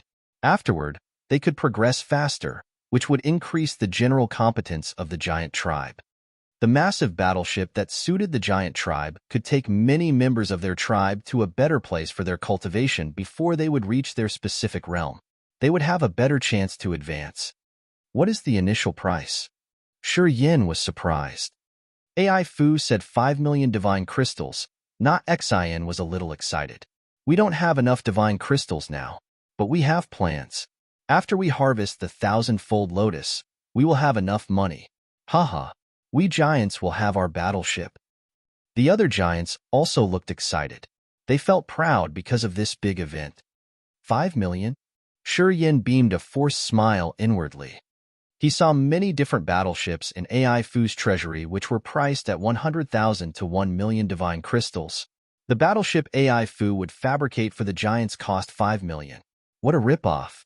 Anyway, Na Xin and his fellows had placed the order, and they looked very excited, so Shi Yin couldn't say anything. He could only discreetly blame their naive nature. When can you take that battleship? Asked Shi Yin. AI Fu said that as soon as we have the divine crystals, he will hand the battleship to us any time. Na Xin was yearning for it. Kids in our tribe have never seen anything that big. They will be thrilled. Haha. The materials we got home this time would make them so happy. They will go crazy. Oh, Shi Yin nodded, talking to him. You guys help me bring one formation back home. Oh, right. We should buy a battleship to carry it. He was surprised for a while, asking, Where's Carthu? I'm here. Carthu's voice came from the training court. You need me to do something? Take this ring. It has 800,000 divine crystals.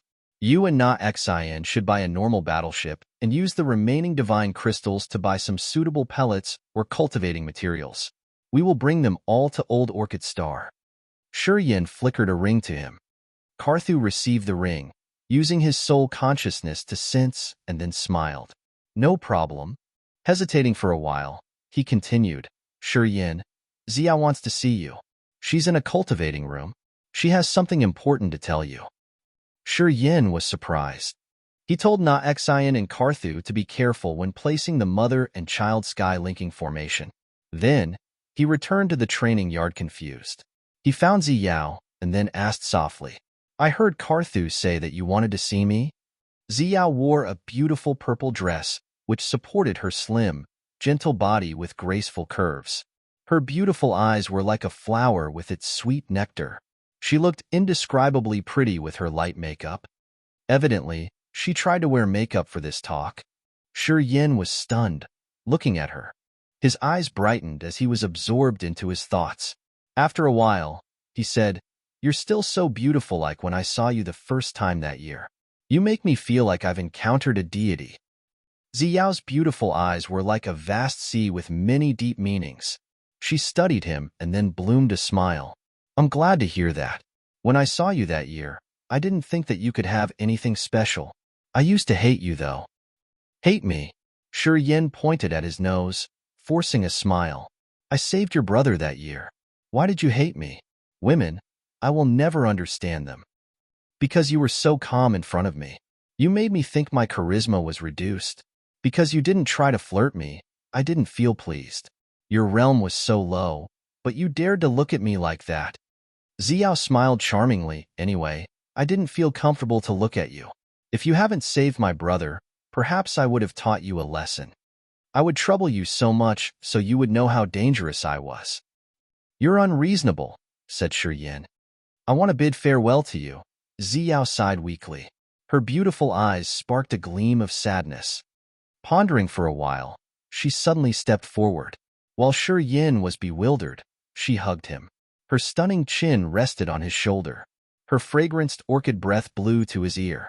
After we say farewell, I don't know when we can meet again. Let me hug you for a while, okay? Why do you want to leave? Where will you go? Shi Yin was perplexed, showing that he didn't want that. His body stiffened. Do you feel like you were being neglected by us? No, I didn't mean it. Phelan, Leona, Ka-Tua, and I share the same origin. If you guys know it, it won't bring you anything good but disaster. An incipient God realm expert wants to make me a disciple of hers. She cultivates light power Upanishad. All right, don't guess. I know, that expert's a she. Xiao bit her lower lip, her face blushing as she whispered, Don't say anything. Just let me hug you. Let me feel your existence. I want to memorize this moment. Shi Yin was baffled, but he was actually touched. Vibes rippled through his heart as he had a lot of emotions at this moment.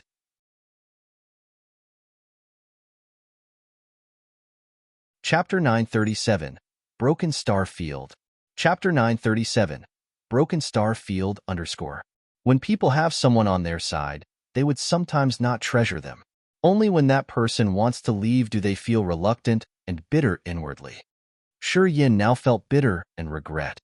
Xiao left. She decided to leave for the advancement of her realm. Standing in front of the training court, Shi Yin watched Xiao, Karthu, and Na Xian leave. It was the first time he found that he didn't want her to leave.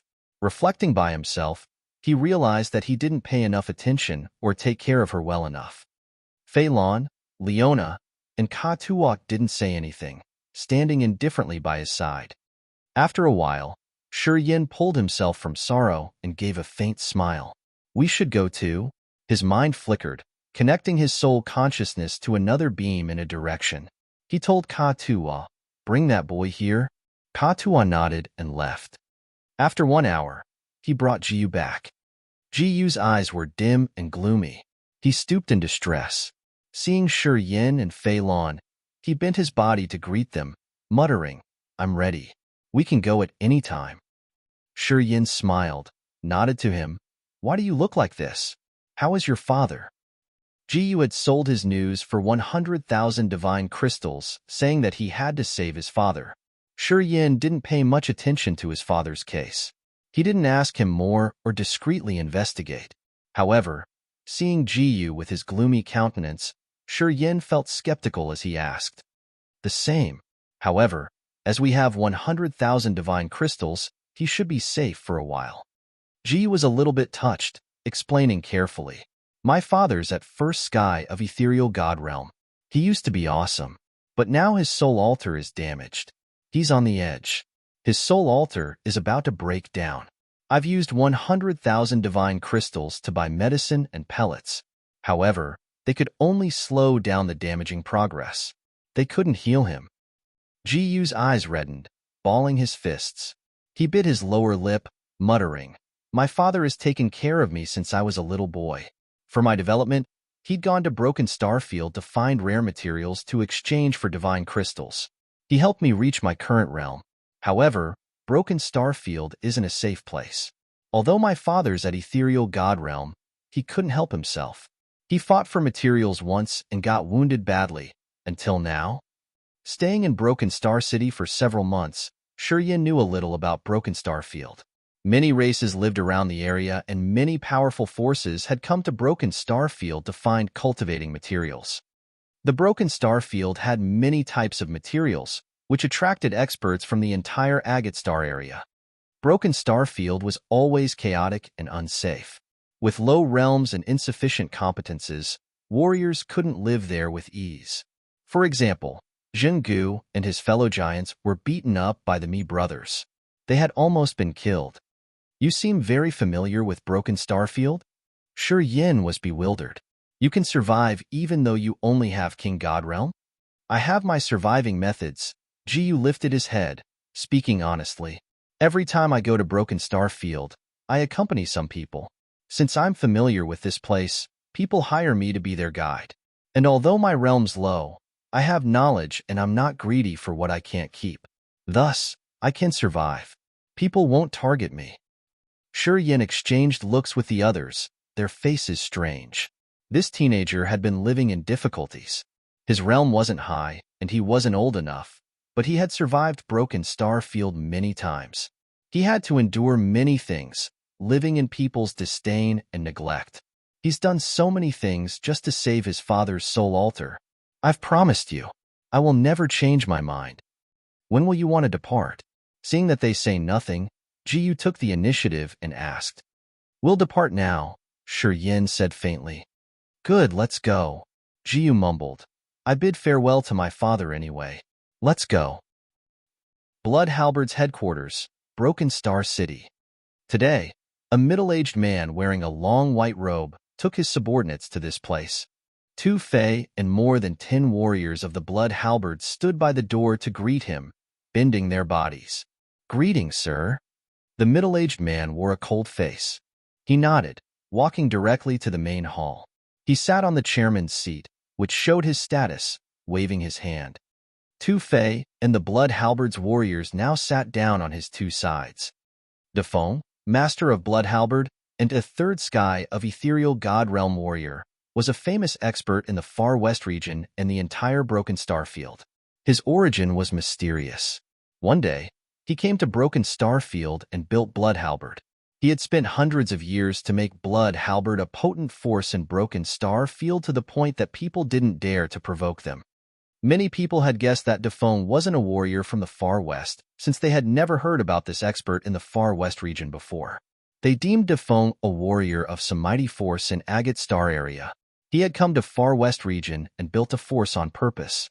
Of course, Defong had never admitted anything. No one knew if the rumors were true. On my way here, I've investigated 2 Feng's murder case. Defeng's countenance was cold while icy mist swirled around his body. His eyes were like chilling snowflakes. 2 Fei jolted up, asking in a low voice, Sir, what was the result of your investigation? Apparently, it was not me Gu and me Lu. Defong snorted coldly. You were too impulsive. That kid has fooled you.